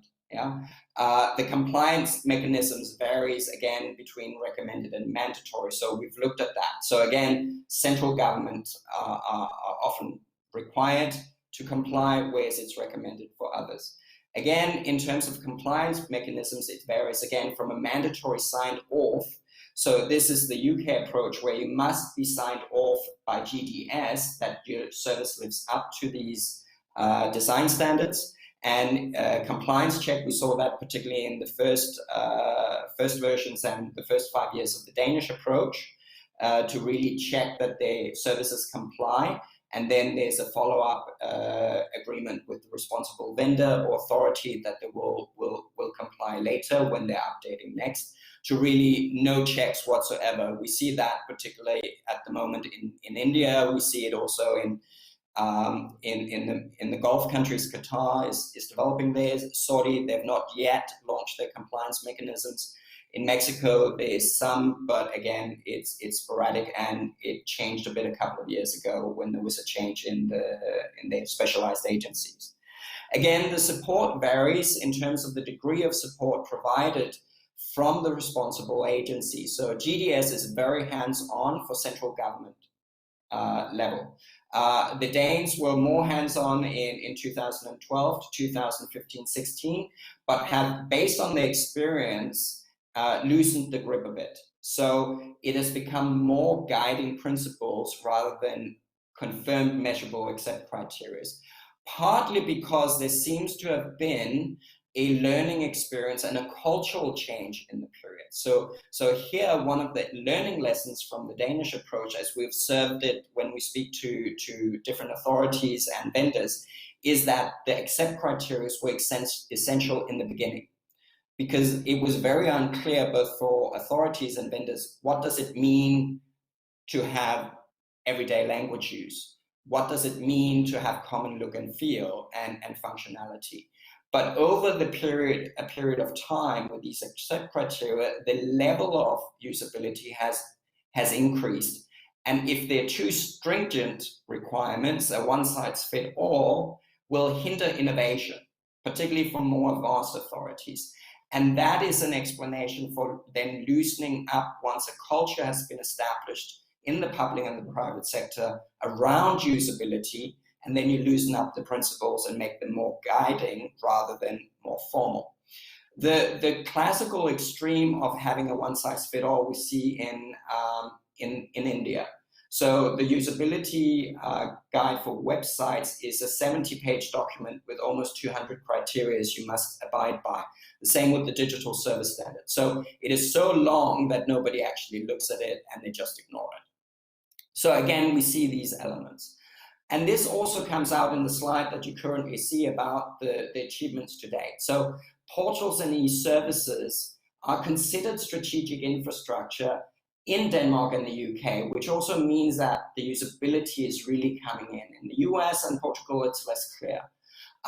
The focus in the e-government strategy has been underpinning the digital by default approaches by including these usability guidelines and really ensuring that we start establishing a new culture of working within the public sector around usability.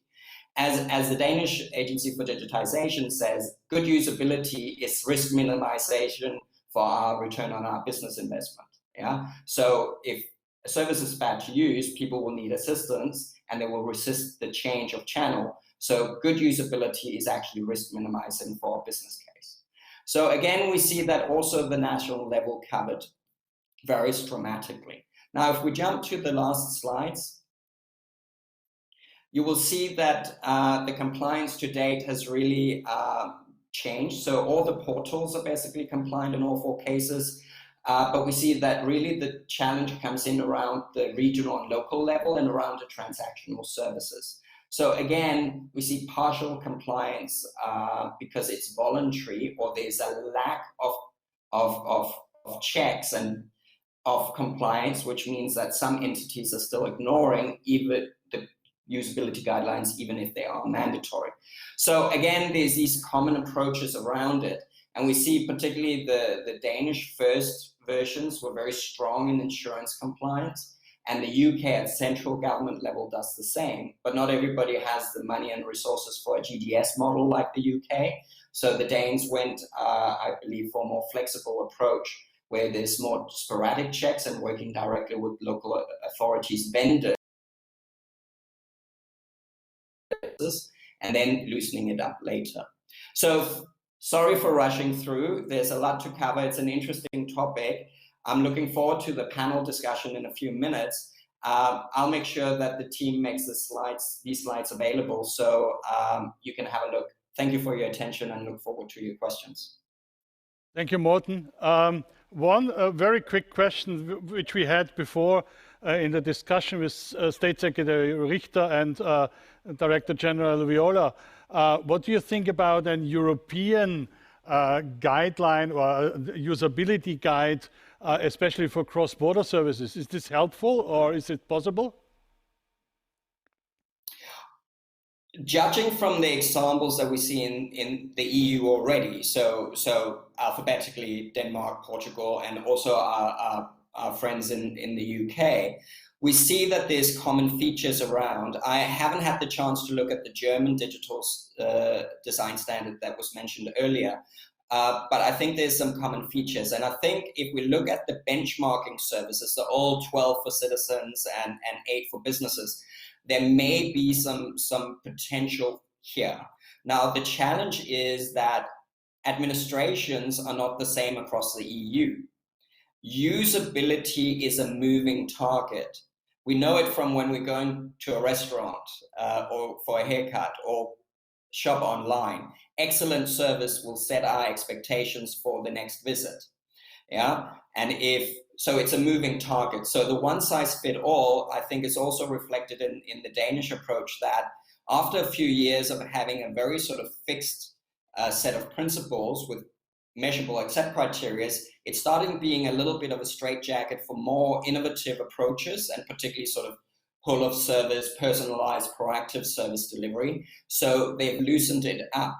Now, this is my interpretation of the Danish journey, but I see that reflected. So I think what the learning experience is, yes, in the beginning, have these common standards, but once we have a new way of working, and usability and user engagement, continuous agile improvement circles are embedded in organizations, then we need principles rather than strict criteria.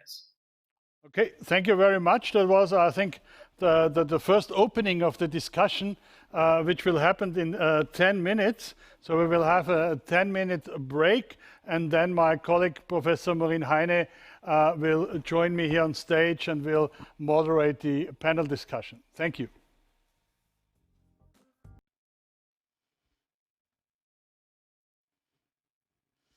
Okay, welcome back and welcome to our discussion panel, Usability and Participation. Morten, many thanks for your insightful presentation. I'm looking forward to our discussion. And I would like to start by briefly introducing the panelists.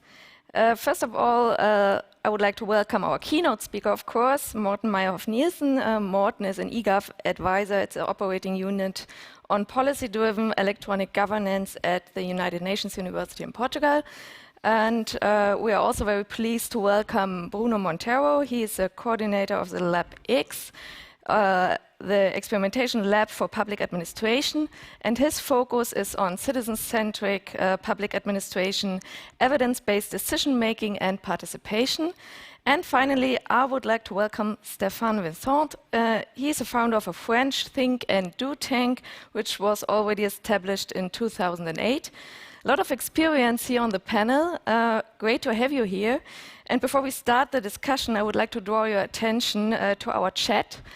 Please feel free to get involved, and let's start with the first questions. So, Morten, what role do you see for citizen participation in shaping the digital transformation and the understanding of citizens as real partners, especially with view to usability? And what does this mean for administrations? And can we expect people to get really involved so intensively? Thank you very much. I see the involvement of the end user as essential. So we can do that in different ways. We can do it indirectly by looking at their behavioral patterns in our existing online service office, and combine that with our knowledge of the end user and our specific target groups through other means. So we have sort of an indirect profiling when we know who our target audience is. We know from experience in our call centers, our physical service centers, and online feedback, how they act, what their problems are, if we look at this data.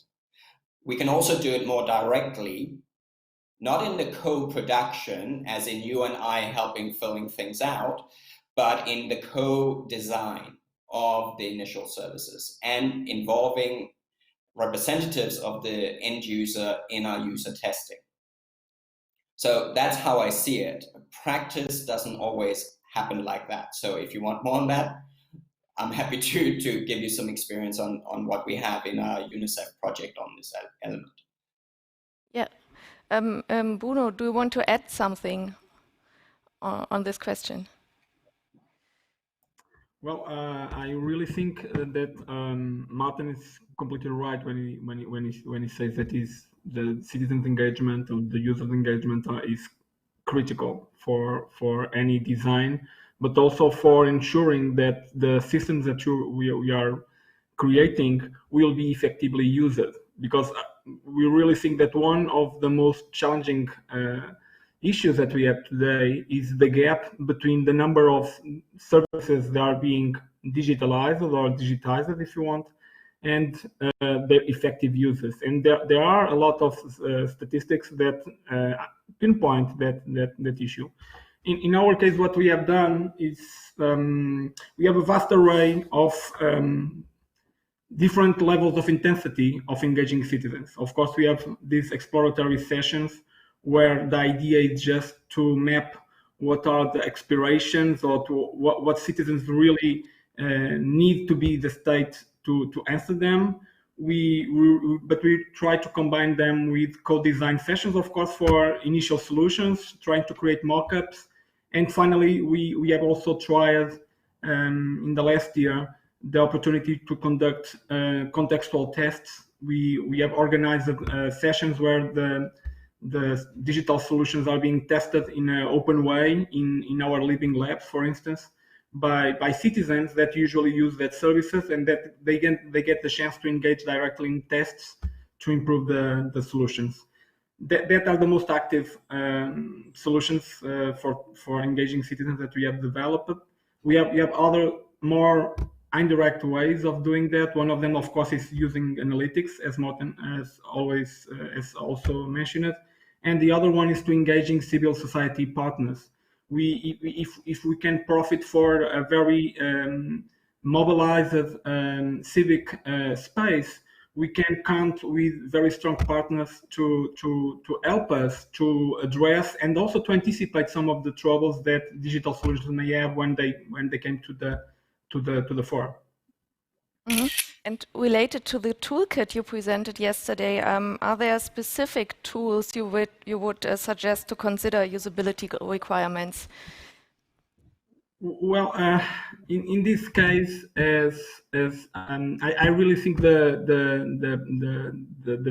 very important criteria is that we really set a strategy where we can actively engage users and when we can really test solutions. We really don't believe there are a kind of silver bullets or that any kind of country should use exactly the same instruments. But that being said, we really think it deserves to be conducted a combination of approaches. One of the sides is the state has already a very important, a very massive amount of data that is being collected. Collecting data is for itself not enough. We really need to treat that data and make that data usable for people that are developing new public services, new technological solutions, because in a certain sense we are responsible not only for holding them in accordance with ethical and privacy issues, but also for making a very good use to improve our public services. And one of the strongest recommendations will be, please don't waste the massive amount of data that the state is already collecting and demanding for the citizens. And if you are not doing that, it is technologically a relatively simple issue to accommodate an analytics device for knowing more about the users that you have. Of course, in a transparent and a very responsible way, but it is quite in the state can apply that kind of tools. They exist. We have sometimes we have already the experts inside the state for doing that. So it's really important to do that. And then, of course, you should search for ways of more actively engaging citizens. And if you start with a baseline like using usability tests, you are already doing a massive improvement in the way it's actually being conducted. So we believe in a gradual approach, but it's a gradual approach that is oriented to the production of results. And in that case, if you start with industry baseline, you will give a massive input to what you are already doing, especially if you combine that with principles that for us are quite quintessential for the public sector mission: transparency, openness, participation, and accountability. So if you do that, you are already setting the pace for something incremental and that can expand over the time. So it is not something that you should do for tomorrow. It's something that you should set in motion. Mm-hmm. So Morten, let's come back to the relationship of usability guidelines and user or co-design of e-government services. What do you think is a good relationship? What is a good combination? I mean, I think we see in all the usability guidelines that we've looked at so far, and as you might remember from the map, they're vastly different cultural contexts and different administrative traditions. But what we see is that they all have the intention of involving the user and focusing on the end user. What we see in practice is something else. We've just completed an analysis with UNICEF in New York on what the impact of digital service transformation means for children and their parents. And when we're interviewing stakeholders in countries as different as Timor-Leste, Bangladesh, Ghana, Brazil, and Sweden, they all say, well, the end user, the child, their parents are important. Yes, we want to involve them. Yes, we want to in the design. Yes, we want to do user testing, but it's also the first two elements that get cut out if the project is behind schedule or if there's a lack of funding. So it's still seen as being too expensive, too time-consuming. Although, as Bruno was saying, and I think there's agreement in the room, that if our service is badly designed, it won't get used, which means that we've wasted our investment. We're just putting another burden on the end user. So I like what Bruno is saying. Yes, it's incremental. Yes, it's continuous improvement cycles. And it is really a matter of changing the culture. And I think it goes beyond just the usability guides and user involvement in testing and co-design. It comes back to something more classical, like simplifying our business processes, our business requirement. So our classical administrative burden reduction, like Portugal has had the Simplex initiative running for 20 years. And we see that in Denmark and the Netherlands and elsewhere, that it is easier to do a simple, easy-to-use service online or physical if the regulatory framework is more simple. And we unfortunately see also in our collaboration with, for instance, the International Social Security Association, that these two things doesn't go hand in hand. We see that there is a classical catch-22. The weaker the user, the more difficult a situation a person is in and need the assistance of a public entity, the more complicated the regulation and the hoops we ask as government entities and policymakers this user has to go through. Yeah. So if you're unemployed, single parent, happen to be on a low income budget, then you have more regulations to navigate, which means it becomes increasingly difficult. Yeah? And it also becomes increasingly difficult to design these services. So here it comes back to the burden reduction, the reuse of information in terms of service production, so we can do this more proactively and more personalized. So essentially, if we're lucky in the future, we don't need usability guidelines because services will be proactive and they will be personalized. So the user doesn't have to do anything. Yeah? And this is what we see also with youth. We see that in our UNICEF research. Across the world, young individuals, particularly the 15 to 18-year-olds, so tomorrow's adults and taxpayers, they don't understand how the government cannot just reuse their identity across government entities. They're expecting a seamless approach like they have elsewhere in the private sector and on social media. Now, privacy is important. Data protection is important, but there is this challenge of living up to expectations and trying to innovate and change the way that we design services and breaking down the back-end silos across that while doing co-creation and user testing. Mm-hmm. Yeah, thank you, Morten. Stéphane, you have a lot of experience in the long-term running of an innovation lab. So what are the success factors and what role does a constant involvement of the different user groups, especially citizens, but also public administrations, play? I would say that I think 4 years ago we did a study for the European Commission about the what makes the failure or the success of innovation labs. And I think I remember that the figure were the following. I think one lab stops its activities after 2 years over 2 labs. So there is a huge rate of failure. And we try to understand why there was a failure or a success. And one of the things that came out is that there were two opposite risks. One is to be seen as a lab as too radical and too critical for the organization. And because when you play your role of a lab, you tackle real problems, and everybody doesn't like that you tackle real problems. So there is this first risk. And the other side, there is a risk to be just a supplier of creative workshop and a kind of internal consultant, which is not exactly what we expect from labs. So there is a need to find a path on the edge and in between. And regarding what you say on involving users and civil servants, one of the other ideas that came out from the study is that the process that you use to create your lab is as important and maybe more important than the lab itself.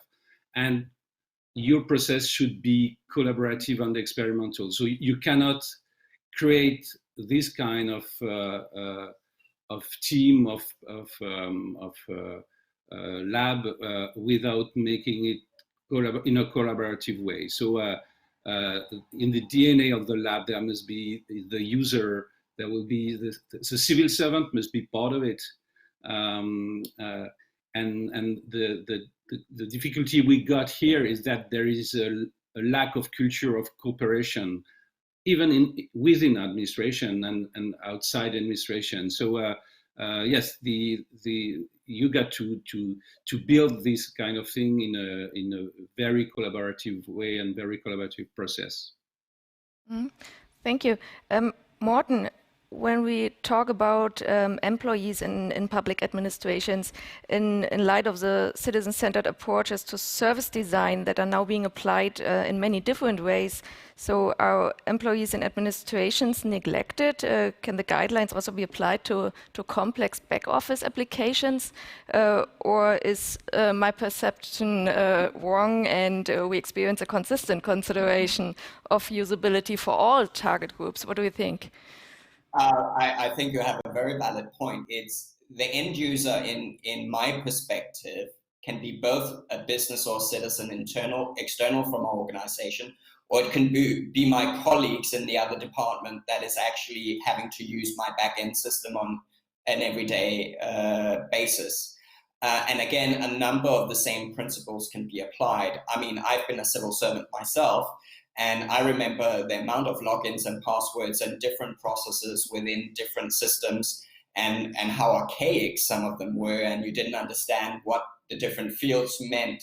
So if you were not like a regular super user and you only used it once every month, then it was like, you know, a nightmare, and you had to remember and ask your colleagues, how is it I do this again? So I think you can apply the same process elements also to back end. I mean, very much so. And the internal end user is even more important to some extent in the everyday running and the productivity levels of the public sector. So this is something that really should be kept in mind. Don't forget that the analysis done by the Danes, the Dutch, the European Commission on the impact of digital by default, the cost saving potential on the digital channel is only about 20%. 80% is in the back end. Yeah. So it's really back to some of the classical themes of technology enabled innovation, process reengineering, burden simplification. And again, Rekke's presentation yesterday on digitization ready legislation is quite interesting here, because it goes hand in hand also with our old classical theme of administrative burden reduction. As I see it, like, let's not make unnecessary barriers for applying technology. Let's make the legislation binary, so there must be a yes, no, so we can also automate. And let's make it technology agnostic, so we don't tie ourselves into a specific technology, but can apply this over time and change the technology over time. Something we see the Estonians are very good at on the back end, for instance, this plug and play approach. And Bruno, Stéphane, do you focus on those topics in your labs too, or do you focus rather on the citizens? Bruno, maybe first. Yes, yeah, we always faced the challenge of engaging the people that they are already working with the systems, even if the systems are directed or ultimately directed to citizens. And that means, of course, public servants that should use that services. And from the beginning, the approach in our lab was not to provide final solutions to public organizations. In whenever experimental project that we conduct with a public organization, the team that works on the project is always a joint team between LabX members and people that are directly concerned in the public organization that own the problem, that owns the solution, of course. And that means that we, from the start, have this collaborative approach, even if it implies in the beginning to settle an agreement explaining that we are working to improve their work and not to question their existence by the onset. So that could take in the beginning apparently a longer time to settle a team, but in the end it reveals itself as an investment, because the solutions will be much more consistent, much more sustainable in the future, because in the end we will leave, LabX will leave after 6 to 12 months, and these people have to stay there and work there with that. So we really don't want them to reject it, and the best way is to make them co-producers and co-owners of that solution. So in all the projects that we have settled this method and these ways of working. But the other way that I want to highlight is that, of course, we have to treat the public servants as users as well. First of all, they are also citizens, even if at that very moment are playing a very specific role in providing a public service. And we have a couple of examples that I can share, but two of them are for us quite. One of them was with the organization from imagine the military government area, where people were very concerned in designing interface for validating very complex, very sensitive processes. And it was critical to engage the public servants that conducted additionally that process. First, to ensure that when we are digitalizing a solution, we are not digitalizing the bureaucracy. When we are making a digital solution, we should to make it a simpler process, easily understandable process. So we should make an investment in the very design of the process, independently of it being digital or not. So it was quite critical, because these public servants, they sometimes they already know what could be the solutions to improve the services, and they know very well the redundancies, the close end. So it is quite important to profit from that knowledge. The challenge is to engage them to be sensitive to an experimental approach. So to try to create space and try to create evidence that is quite important to test before implement, because when you are testing in very short-term iteration cycles, you are improving your solution. You get more confident before implementing it.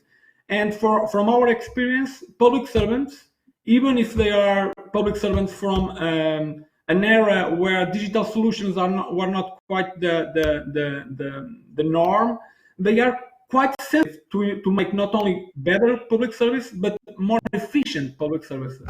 So for us, engaging public servants and managers was of course a matter of ensuring that our solutions are robust and sustainable, but it was also important to make that solutions and that projects more efficient, more efficacious by engaging these public servants. So to end up, we are not just making an obligation while engaging these public servants. We are really bringing value to the process.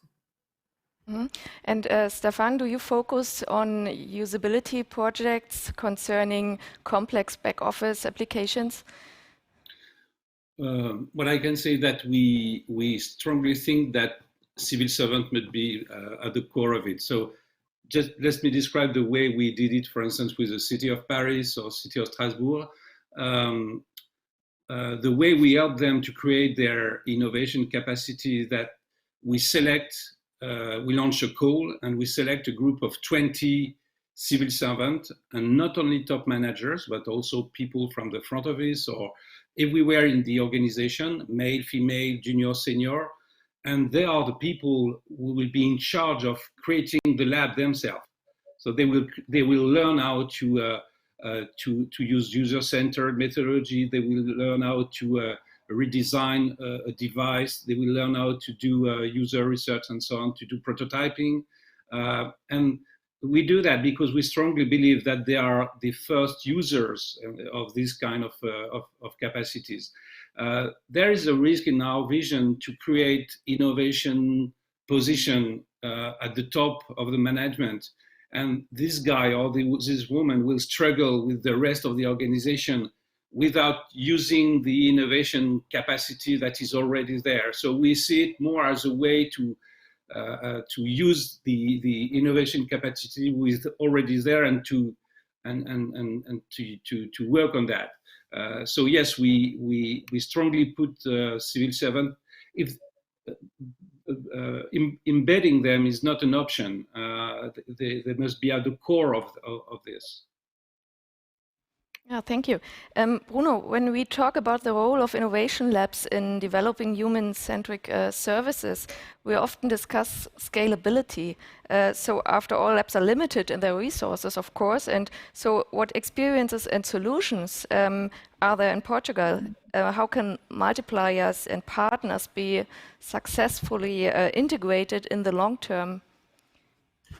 Well, since the LabX is quite a small team, from the start, we have decided that our strategy will consist in putting the limits in the center of our approach.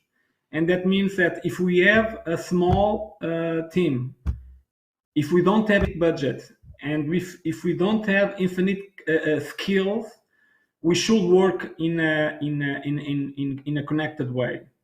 And that means profiting from the already existing innovation ecosystem. There are a lot of stakeholders, there are a lot of partners. They are conducting very extraordinary work and in their own field, be them in the scientific system, be them in the community of entrepreneurs, be them in the civil society organizations, or of course within the public sector. So the place that we play was in our experimental projects, the role of a pivot that connects with partners that are already working, that try to sensitize and to fine-tune them to the specific problems we are addressing, and bringing the skills they can have for our project. So if you take a look on our portal, in a large part of our experimental projects, you will find a design factory, a research center, a lot of people that are connected with associations, or with civil society organizations, and of course with people that are already working in the public organizations we are partnering with, and that creates very easily a huge scale to complement your approach, to correct your partial vision, because you should not place yourself in an area where you are completely neutral, or you are completely independent of pressure. So you are also, as an experimentation lab, submitted to that kind of partial perspective. And the best way to correct that is to engage in a critical fashion with all these partners, and bringing them the collaborative way of working that are quintessential for the part of the genetic code of the experimentation labs. And the other side, ability, is not only to produce a solution, but to scale that solution. So what happens when you end your project, when you get a solution that you know that is something that could be useful for a lot of other public organizations? In that case, our approach was to help teams, units, public organizations already on the move to introduce innovation strategies, to help them, to capacitate them, and to steward them during 1 year period to create their own teams of innovation. That is, around the LabX right now, there are already 4 other experimentation labs that were created together with us. They bring from every levels of government from that specific organization. And our expectation is first to ignite that process, but in a very short term, we also want to learn with them, with their experience, and we hope them to continue this role, multiplying to this same approach other things. That's part of the deal that we have with them. We are not building a kind of exclusive club of very important and special people. No, we are really disseminating, creating an impact wave by the creation of other units and other labs. And that explains why, we think that explains why we are quite optimistic about the diffusion, not only of the methodologies that we have created, but also about the replication of certain solutions that we have designed in our projects. Mm-hmm. Bruno, thank you for that important message. Morten, let's focus on budgets again. In the human-computer interaction community, I know the question of economic efficiency in the use of participation methods is quite often discussed. So how far can we go when resources are limited? What is feasible and what is appropriate? I think we talk a lot about whole of government approaches, for instance, government as a platform, etc. But we don't do it when it comes to the whole life cycle of a service. A service needs to be designed, it needs to be developed, but it doesn't create any value for the end user or for the producing authority until it is launched. So there is still too many organizations, also in the private sector, that looks at cash flow and says, oh, that project is too expensive or that phase is too expensive. So here I see again some links both to how we measure and how we improve our back office processes and our front end experience and usability experience in a number of countries. So the UK and the Danish models have a very strong link on looking at the design cycle, the procurement, the development, and then looking at the benefit realization in terms of does it have the, for instance, financial cost savings related to the project once it's in operation. A couple of other interesting examples, which comes more back to sort of the approaches that Stéphane and Bruno is outlining. We see that in other countries where there's a very clever use of linking both the cost-benefit indicators to the usability indicators and the sort of ratings, feedbacks, mystery shoppers, etc. across their service channels. So, for instance, in Dubai, they've had similar experiences like LabX and also Stéphane's regional initiative in France with Dubai, the Model Center, which is basically a team helping to set up cooperation between different silos. Yeah, so they're really trying to break down the way that the different authorities are operating by putting them together and solving specific user-focused or budgetary-focused challenges. And they have the labs, but what actually been seen in the last 10 years is that even very traditional and very traditionally conservative organizations in Dubai are now innovating. So I'm talking about the court system, like the national court system. We're talking about customs and police, who are really now breaking down silos and working across multiple agencies with airports, ports, police. We're talking about courts introducing video conferencing for even marital confirmations, legal cases, etc. Unified billing systems on a shared service basis, but all free of charge. no longer have to change your utility when you sign a new lease or a new property because it's automatically done. Yeah.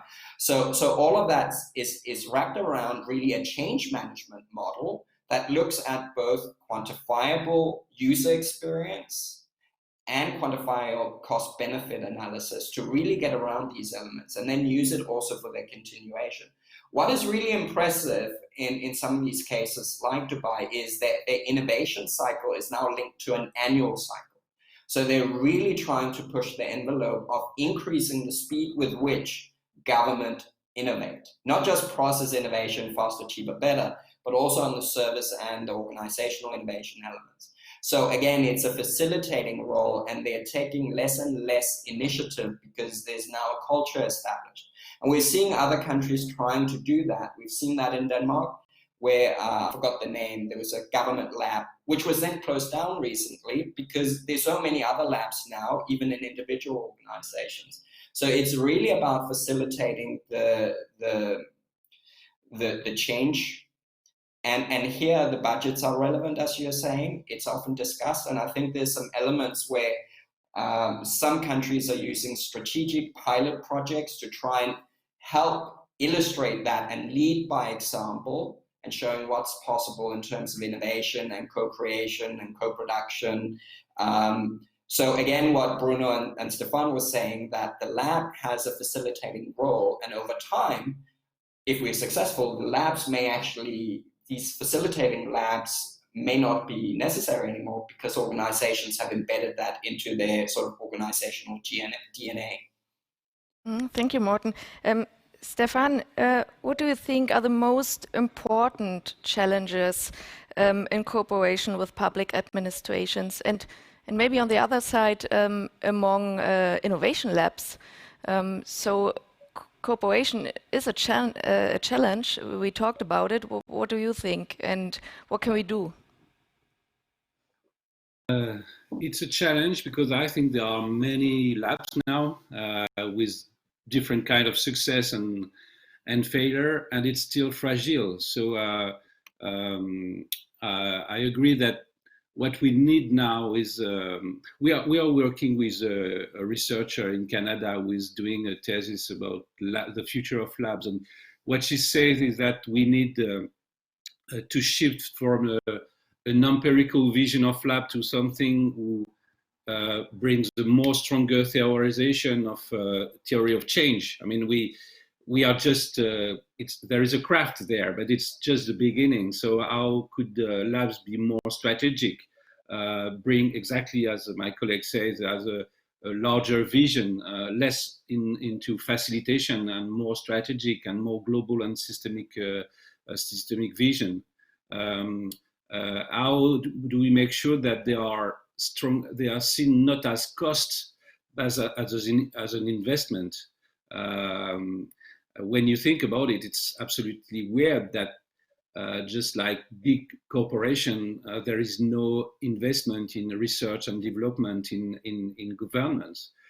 So how do we make sure that there are more investment in this project? Because today they are a bit fragile. I think we got in France something like, people say 60 labs, but how many will succeed and keep living in 1 year or 2 years? So we are at the middle of the road, I think now, and there is a need. I don't know what's happening in Portugal or in Germany now, but the community of lab is trying to find ways to go further, to be more strategic, to be more connected also to the new challenge of climate change or transition or social challenge with after the COVID. So yes, we are at a special moment, I think, now. Thank you. And maybe one last question. The labs usually take place on site, and against the background of COVID, this is now difficult to realize and has, of course, impact on co-creation. So, what are your approaches and experiences, Bruno? Yeah, when we get impacted by the pandemic, one of the we have two major concerns. One of them was to a set of tools and guidelines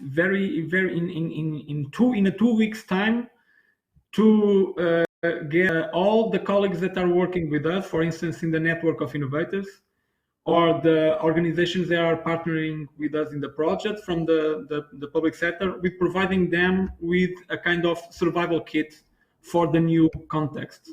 For instance, one of the interventions we have done was a work we conducted together with an organization of businesses that's a network of women leaders in Portugal that aggruppates more than 150 companies, and we are working and with the expert panel of behavioral insights applications to try to understand how we can create a better communication with workers and create a communication that helps to settle the message in a climate that was highly affected by misinformation, by myths, by irrationalist reactions. So in the first weeks, we are working in providing very quick answers, and we really want to be valuable for the response the country was giving to the COVID. And in a larger path, in the medium term, working in making all the initiatives we have accessible, or as accessible as possible in the virtual reality, so to speak. For instance, we have designed co-creation sessions, and we have conducted already a very significant number in collaborative platforms that take place in the digital world. I won't mention specifically the names of them, but you know them. So we have engaged citizens when we are doing some work in these digital platforms, and we have engaged, of course, public servants. And we have been quite keen in producing, for instance, new materials to be via the universe. And that was important, because that gives us the sense that the fact that we are working in a remote work context don't inhibit us of doing collaborative work, and don't inhibit us to conduct an experimental approach. So there are experimental devices, experimental techniques that could be conveyed in these new platforms. However, we have also noticed something that the literature is being mapping since the beginning of these channels, digital channels, is that there are impairments that are created by the medium itself. And in a country like Portugal, where almost 20% of the population don't get access to the internet last year, that is quite a challenge, because the access to the internet try to redouble other handicaps, social.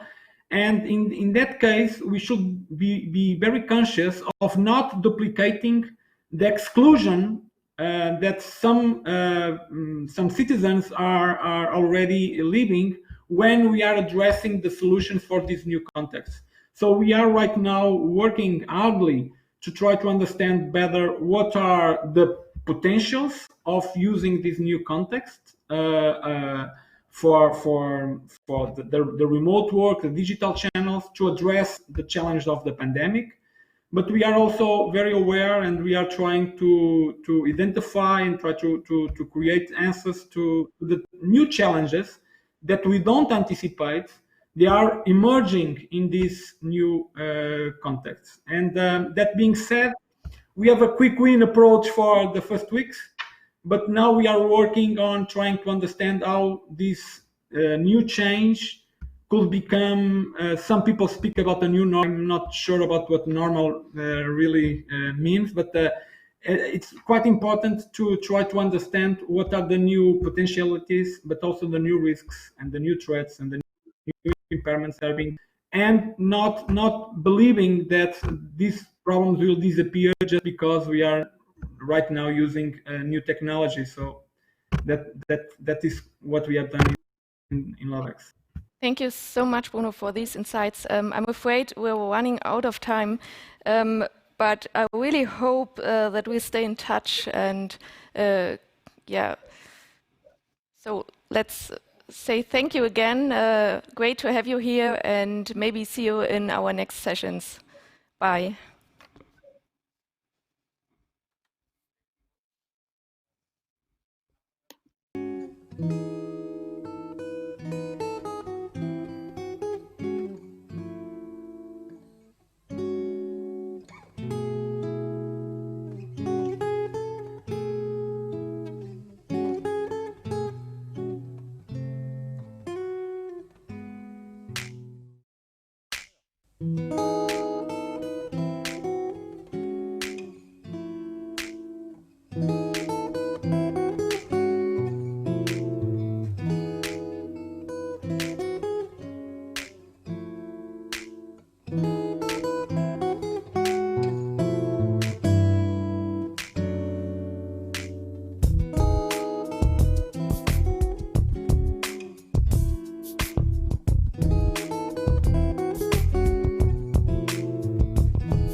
Yeah, dear online participants, welcome back to our next plenary podiums discussion on a very important strategic topic, digital ready legislation.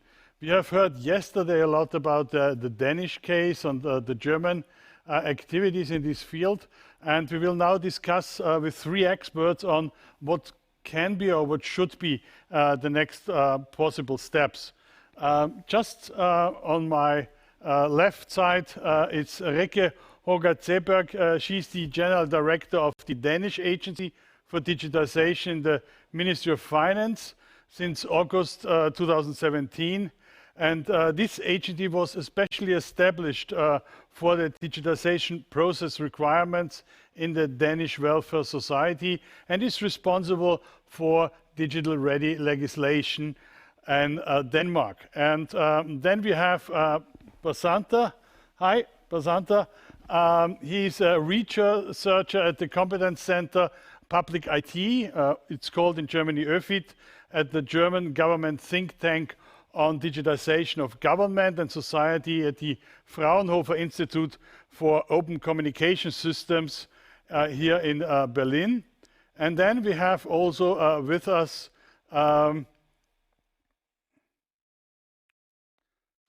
our Greek friend, Fotis Fitsilis. Iganis, Kala? Orikala, hopefully. Orikala, Christian, thank you. And Fotis Fitsilis is in the Hellenic Parliament. He is there responsible for digital ready legislation, or also, let's say, as a co-founder of the Hellenic Optical Character Recognition Team, a crowdsourcing initiative for the processing and analysis of parliamentarian data. And he is also working as a special advisor for different businesses and industries. And he is also a scientific advisor to the speaker, and later on as the head of the department within the scientific service in the Hellenic Parliament. So three experts on I think on a difficult topic, maybe, because I think there are difficult things what we understand by digital ready legislation. And let me start by Rikke. What was the idea behind in Denmark to have digital ready legislation? For legislation to be digital ready, I should start by saying thank you for having me, and I'm very happy to be here again.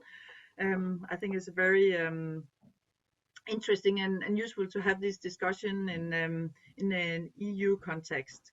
And I think that you're absolutely right that it's quite difficult to have these discussions about the digital ready legislation, because we think something different when we talk about it. But for the Danish approach for legislation to be digital ready, it has to fulfill two criteria. First, the rules must comply with 7 key principles, and the principles ensure that legislation will support the use of digital solutions, and they concern a broad variety of parameters needed to create a digital ready legislation. And among these 7 principles, I find it relevant to highlight the principle number 4 about reuse of data across sectors, and then principle number 5 about secure data management. And it is vital for the concept of digital ready legislation to balance the safeguarding of citizens' rights with the exploration of new digital possibilities. As such, the 2 principles illustrate how digital ready legislation on the one hand is about utilizing digital solutions, and on the other hand securing safe and secure data handling and citizens' rights, which is very important in these years.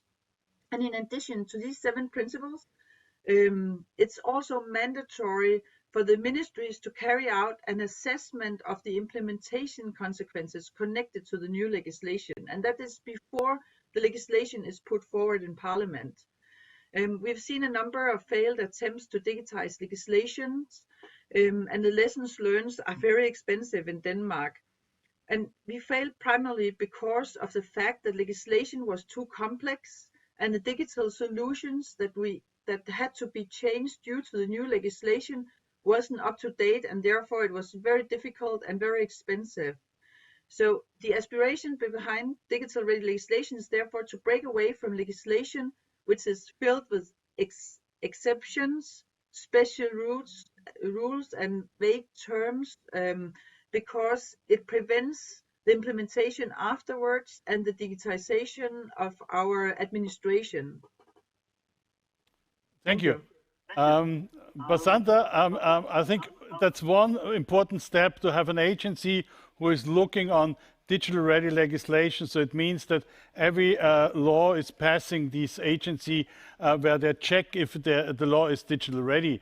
What you are working on is a little bit more, I think I don't know if it is before or next, it's rules as code or legislation as code. So that means draft laws in a machine-readable format, which allows computer-based integrity and compliance checking. So should this be involved in a digital-ready legislation? Yes, so machine-consumable laws are, from our perspective, the pinnacle of digital-ready legislation, because laws that can be directly put into computers, into software, that's the last step. That's what really makes things easy to automate. And just digital readiness can often mean you have digital data sources, but these things are not fully automated. So for us, machine consumable legislation really is the last step, and maybe even an optional step. But what we actually recognized was, when we started working on this topic, and of course inspired by Denmark, and also as well inspired by the New Zealand initiatives, is that once you start thinking about how to make laws machine consumable, you actually end up with laws that are also easier to understand for humans. And we went about this with our publication, which is currently only available in English, but we're working on in German, but we're working on an English translation, because the interest is very big on the international sphere. We actually started out trying to go towards laws that are implementation aware, meaning the question of how laws are implemented and how feedback from street level bureaucrats is taken into account in the drafting of laws should be stronger. Then this point of laws that are digital ready, which is easy to implement in a digital manner. And then finally, as an optional step, machine consumability, laws that can actually be understood by machines and then be automated. Basanta, if we talk about legislation as code, how difficult, let's say, legislation is not easy to understand for citizens. Is it easy to understand so that it's easy to put them into a code? So we've had an interesting experience here that actually turning laws into visual decision models is a really good way. It's something, when you think about the digitalization of laws or the digital implementation of laws, you have the issue that laws are usually drafted by lawyers, and then the digital implementation is done by computer scientists, by IT professionals. And both of these are actually very much focused on rules, but they speak different languages. They express these rules in different languages, and visual decision trees are actually a very good way, a representation that both of these groups understand. And if you turn a law into a visual decision model, you already have formalized representation, which can then very easily be turned into something like a pseudocode, which is fully machine consumable. Otis, you are still with us. That's great. You're perfectly in time. So if you have, on the one hand, let's say, digital ready legislation, we have, let's say, legislation as code. What are your experiences with optical character recognition by producing laws? Christian, thank you very much for this invitation. It's great again to be here among this acknowledged and expert fellow panelists.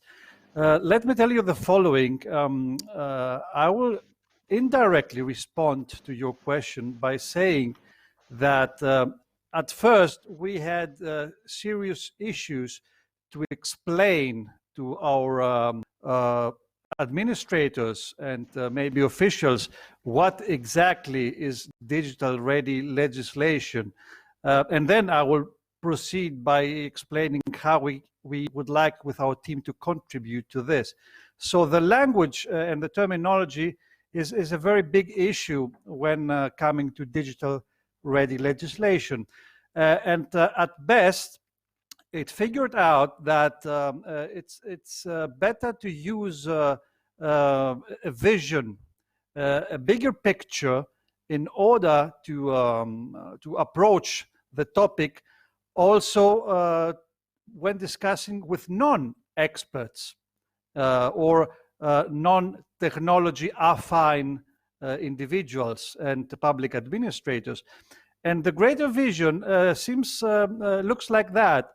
I tell them that they should imagine a central administration, the government, and a legal hub like the parliament, generating with the help of the public, of the citizens and the stakeholders, legal documents. This might relate to legislation, but also to other types of related documents, such as bylaws, administrative decisions, presidential decrees, depending on your legal system.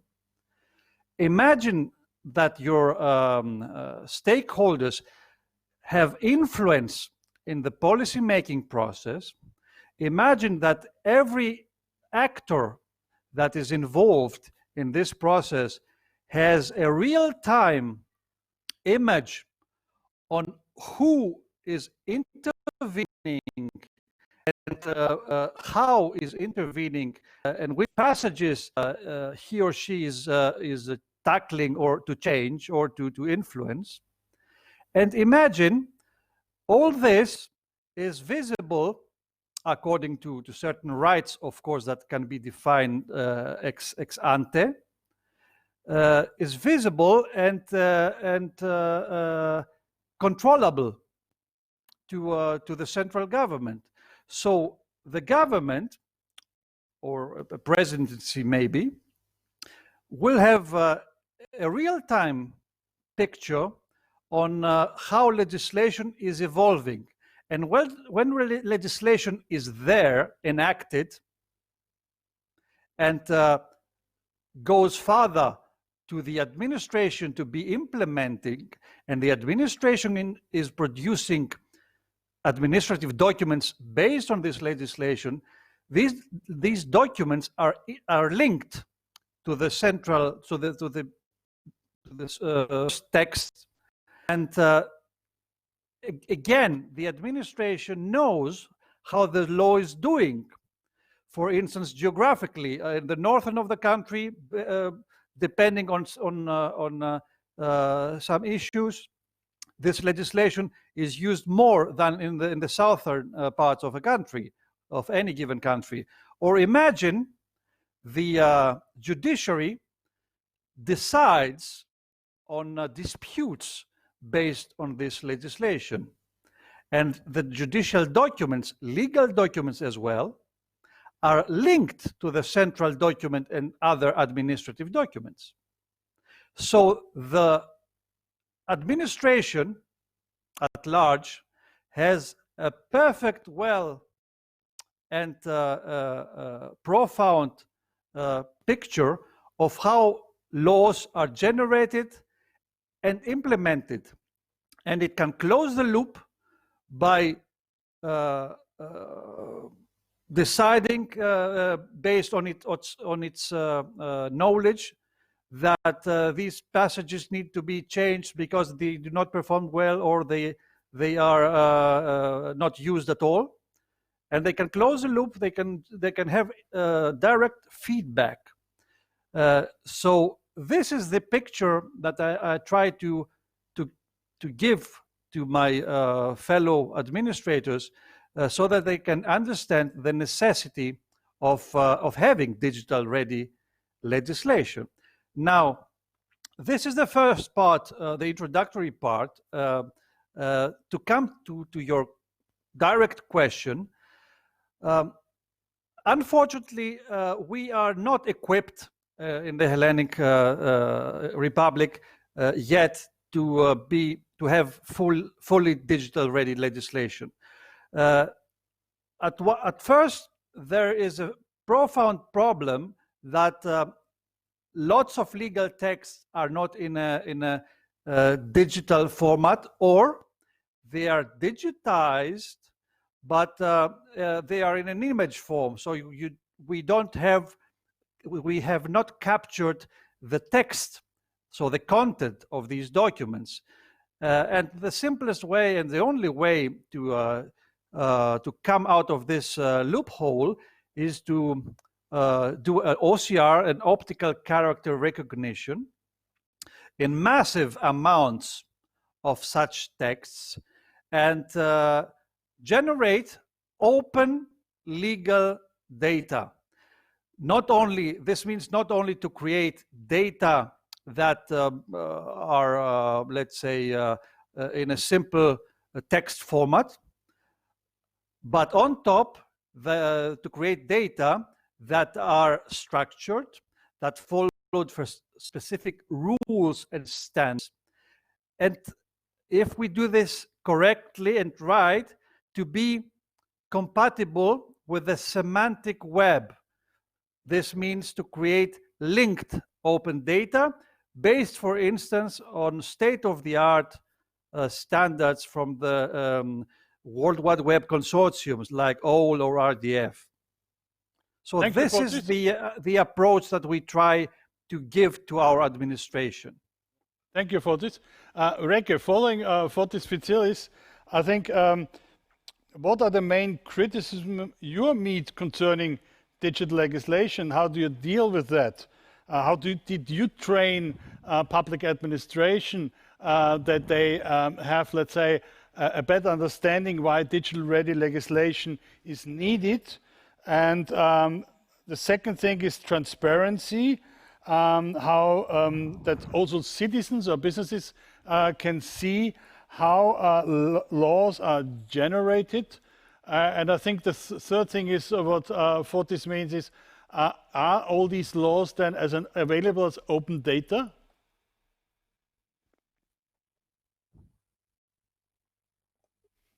You have to unmute, yeah. Sorry, Perfect. now I'm not on mute anymore. Very interesting. I have several remarks.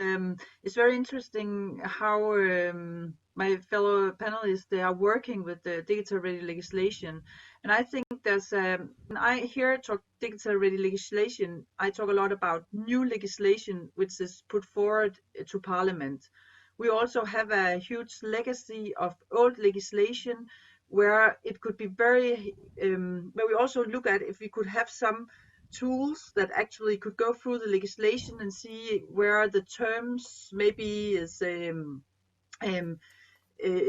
not the same in different laws, and that's a work that we have to carry on, because we have very much focused on new legislation. And I think there's some of the points from before that's very important. I think some of the difficulties we had about legislation these years is that new legislation is made by lawyers, as I always told before, and then the legislation afterwards has to be implemented by the administrative layers, like the municipalities and the service providers of the IT systems, which is sometimes they are IT specialists. And it's correct that these people, they are talking about rules, but they don't speak together. And what we try to do with digital ready legislation is to put the IT experts together with the lawmaking experts. In the beginning, when we are actually writing the law, actually it's very basic, to try to have a more transparent decision process, because I think there's also a democratic problem here, because when it's the politicians who have to decide the laws, the rules that we have to follow, but if it's not transparent what the consequences of the rules laid forward is, then it's very difficult to have a proper democratic process in Parliament.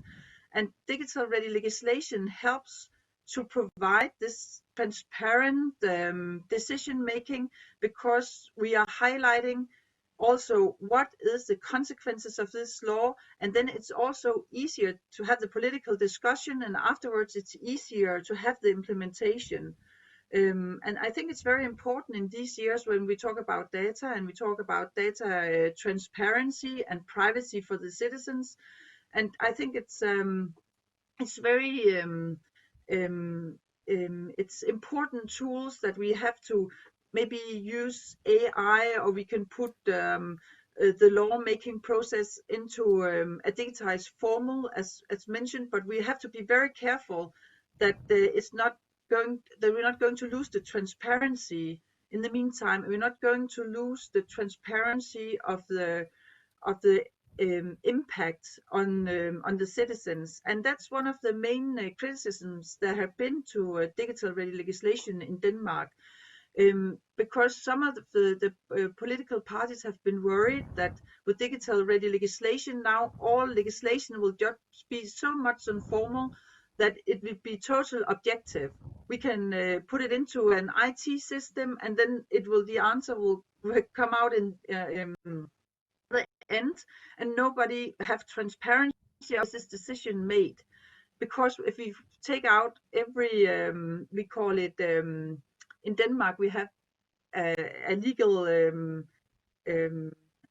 legal phrase called skøn, which is where that the administration is allowed to consider the specific case and make the decision based on the specific circumstances of the case.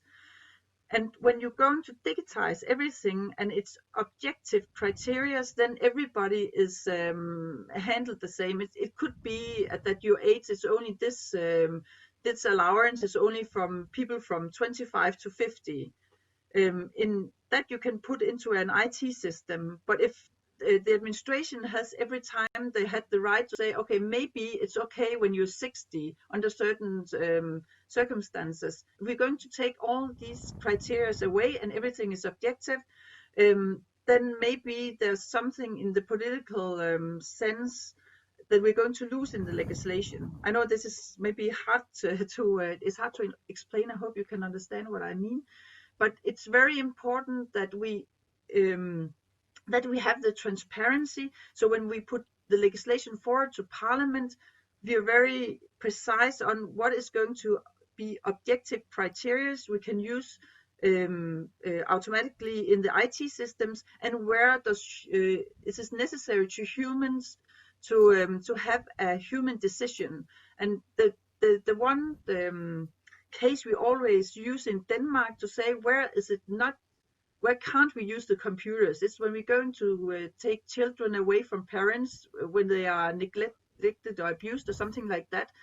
You can't put that into a computer. You need to have administrative persons to consider the case, and you can't do that in a digital manner. So there will be cases where we can't use the digital ready solutions, but we should make the objective criteria and make it digital where it's useful, and then we can have the people, the human decisions on the cases where it's necessary to have you humans. So it's very important to understand that you can't use digitized ready legislation on every legislation, on every case. You have to use it where it's okay to have objective criteria. Yes, I don't know if I got to answer all the questions. So what this is about open data as well. I don't. Can you ask that question one more time? Yeah, the question was, is it possible to have then all laws as open data so that I can work with these laws on other topics? Or mobile applications? Yes, yeah, in Denmark we try to have like, we don't have, right now we're not there where we have all the laws organized as data. We have transparency in the laws and it's available, but we don't have the lawmaking or the wording of the laws as data in databases. Okay. I think that's the best way to. We can't do that yet in Denmark. Yeah. No, it was just the example. In Austria, there's a legal information system online for a couple of years now, where you can find all laws on federal, local, or municipality level as open data, so you can take them and also, let's say, make new applications for mobile phones, so that the citizens have the law always in their pocket. Yeah, we have it in Denmark. We have the portals where all the legislation is available, and we also have, when we put before proposals are putting forward in Parliament, we also have a portal where there you can actually give your you can see the proposals, and if you have anything to tell about them, you can also give the comments on the portal. Santa, if you reflect what Recke told us, what is your opinion on the right mixture between technology and a human by digital ready legislation? So I totally agree with Recke, and I think that's always important when we're trying to communicate the idea of digital ready legislation to politicians and to legislative or policy officers and ministries, that we don't want to automate everything, but it's just about automating the cases that can be reasonably automated. And if that's like 50% of the cases and the rest still needs human intervention, because as Recke said, you want a certain degree of discretion, then that's totally fine. It's just about those parts that can be reasonably, sensibly automated. And I think it's also important to talk about the worries that that policy officers have when we confront them with our ideas. They are afraid that they will be overloaded. They say things like, so now I also have to be a digital expert and an implementation expert, not just a legal expert. So I have to do all of this in one brain. And I think here it is important to really provide tools and procedures that make it easy to implement or draft digital ready laws for the policy officers to ease this kind of digital ready legislation into the established legislative processes. That's really for us the next big challenge. Because else people will say it's an interesting idea, but we have to keep a state running, and we can't play around with this and possibly produce broken laws. And another point I think that's really important is data governance. I think we haven't really touched upon this enough yet, that for laws to be digital ready, you really need the link between terms in your law, criteria for rules, and digital data sources. And I think currently, at least in Germany, it's still a big challenge to for policy officers and legislators to actually know which data sources do we have. So what kind of data can we use as a criteria here, which is already digitally available, and thus fosters automation, or at least digital implementation. Fotis, I think there are a lot of new terms for civil servants in this discussion. As far as I know, you have also developed in a digital academy training formats for civil servants to understand what digital ready legislation means. Can you explain which different levels of civil servants you are training in this academy? That's an excellent question, Christian. I have to touch upon what Rike and Vasande has said. You need to start somewhere, and we cannot start by having a generalized approach because we don't know what we are dealing with exactly here. So what we have done in order to approach both the legal interoperability issues and the development of digital ready legislation, what we have done is we started together with the National School of Public Administration to develop a program for the established classes they have every year or two. There is a class of 160 administrators, new administrators that are entering the service, and we started by trying to talk to them and re-educate them in the matters of legal informatics. So what we did is we developed from scratch the so-called Legal Interoperability Laboratory.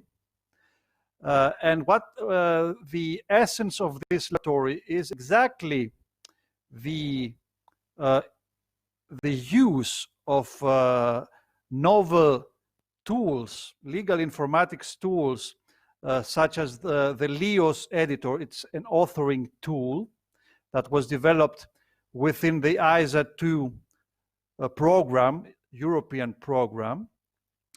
And we used also the language data format that is called Acomantoso to restructure our legal information in two.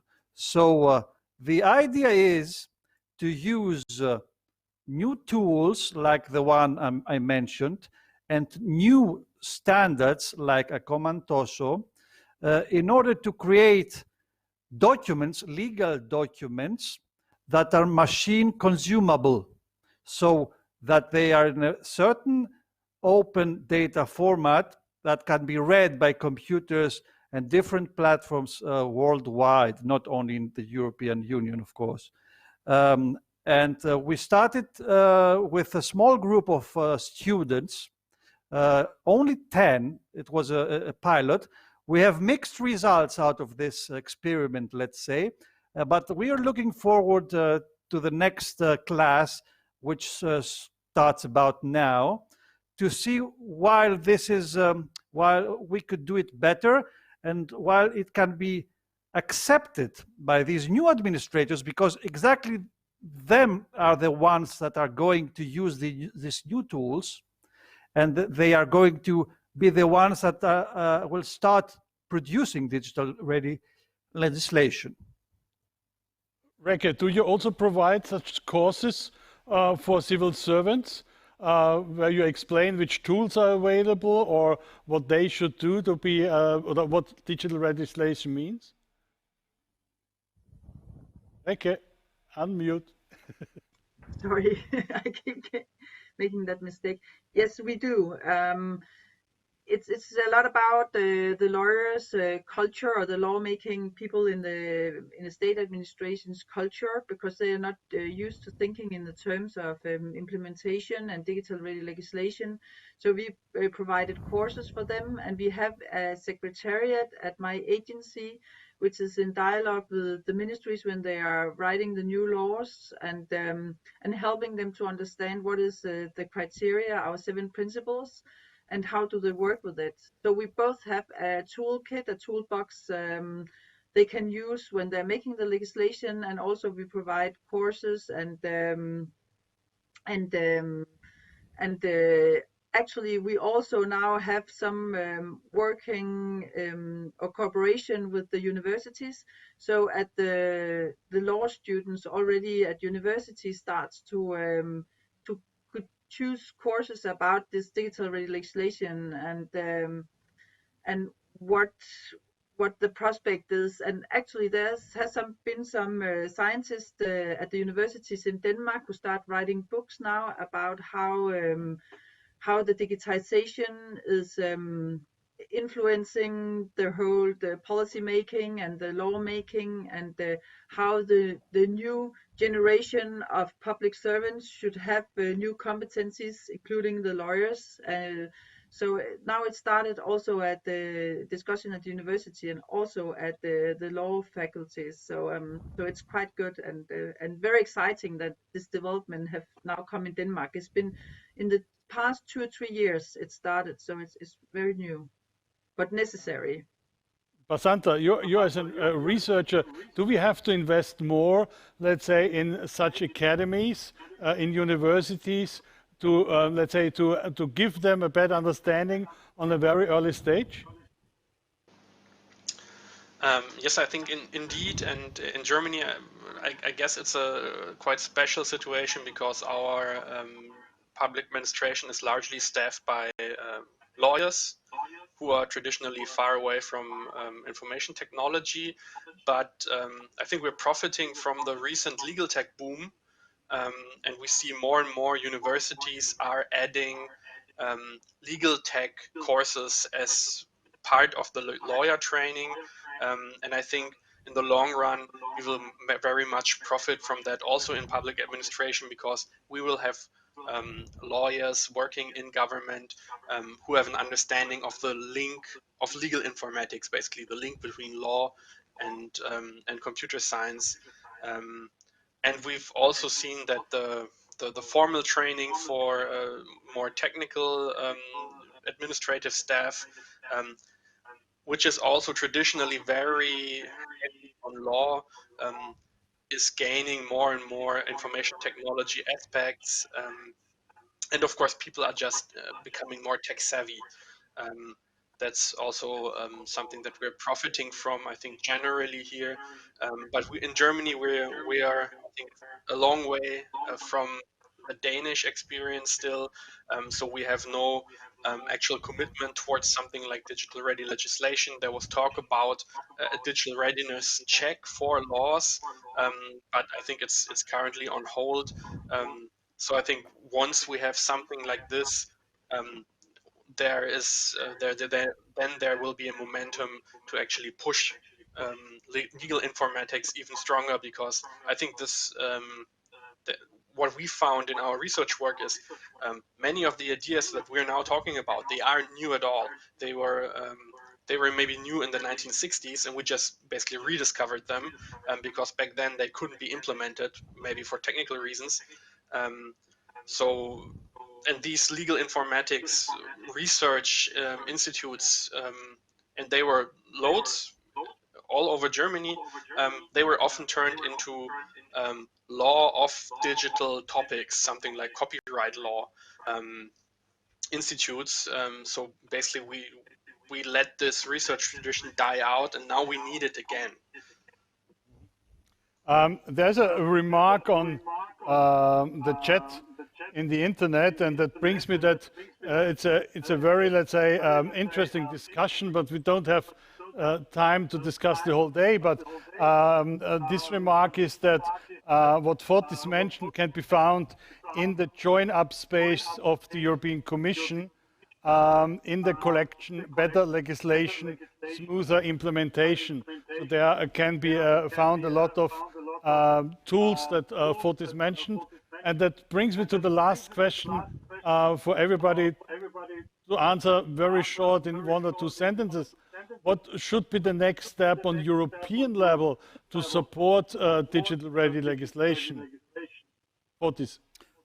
What is interesting, Christian, is the fact that the European Commission indeed has a strategy to support all this discussion we're doing right now. They have the ISA2 program, as mentioned. They have the Join Up Space, which is a digital platform that has all these tools and solutions that can be used because they're open sourced. Very interesting. They have, for instance, the Legal Interoperability Action, which is funded by ISA2, and it promotes this discussion and the different forms of interoperability, because I might put it here plainly, there is not only the legal interoperability. Below that, this is the highest notion. Below that, we have the organizational interoperability, we have the semantic interoperability, and the pure technical one. Without having these, let's say, lower tiers of interoperability, it's very difficult to go directly on top and discuss about how laws across different legal orders can communicate. So to conclude, there are tools, there are initiatives on the European space about that, and we all better use them because they are trying to unite the European space in terms of interoperability dimensions. Thank you very much, Evkaristo Boli. Basanta, ISA2, joined up space. Is this information already, let's say, very well known in the academic and then, let's say, in all the public administration areas? Basanta, you have also to unmute, sorry. It's very much a specialist topic still.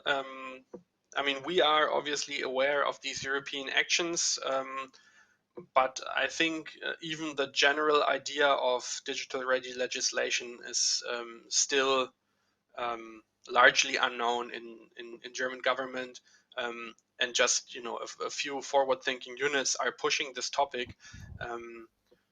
So I think it's very good that the EU has these resources and is actually investing in forward thinking in these areas, because it helps us also on a national level to push this topic, to just have these tools available and concepts available. that's very helpful for us. And I also think that having a commitment towards digital-ready legislation for European directives, European legislation, this would be also very, very helpful pushing this topic on the national level, for example, in Germany as well. Basanta, vielen Dank. Reke, I think you have a lot of, let's say, experience, and you have shown that in Denmark it's possible. It's maybe difficult for countries where they have a complicated federalism system, but what are the next steps in Denmark, and what do you expect from the European level as a next step? Next step in Denmark is that we're going to have an evaluation on we had a political agreement on digitization in Denmark 3 years ago. And now we are having an evaluation of it and see what is going to be the next step. And now we have the first years we've mainly focused on new legislation, and I think we have a big legacy of the old legislation we also have to look into to make it digital ready. And as speaking of the European level, I think that could be very nice if we had a political commitment from the Commission that the new EU legislation should be digital ready, as the consequences are thought through for when we have to implement the legislation in the national laws. So it's very important that you have the political commitment, in our experience, for succeed with the digital ready legislation. So a political commitment at the EU level would be very nice for the EU legislation for bringing this forward. A lot of the national legislation these years come from the EU, and we see that it's very difficult to work with the digital ready legislation at national level if it's not already thought of by creating the EU legislation. Mange tak. Thanks very much. And thank you all for being part of this conference, and stay healthy. Yeah, ladies and gentlemen, we will make a break now, a lunch break until 13:45 Central European Time. And I'm looking forward to see you back and to the next discussion at 13:45. Thank you.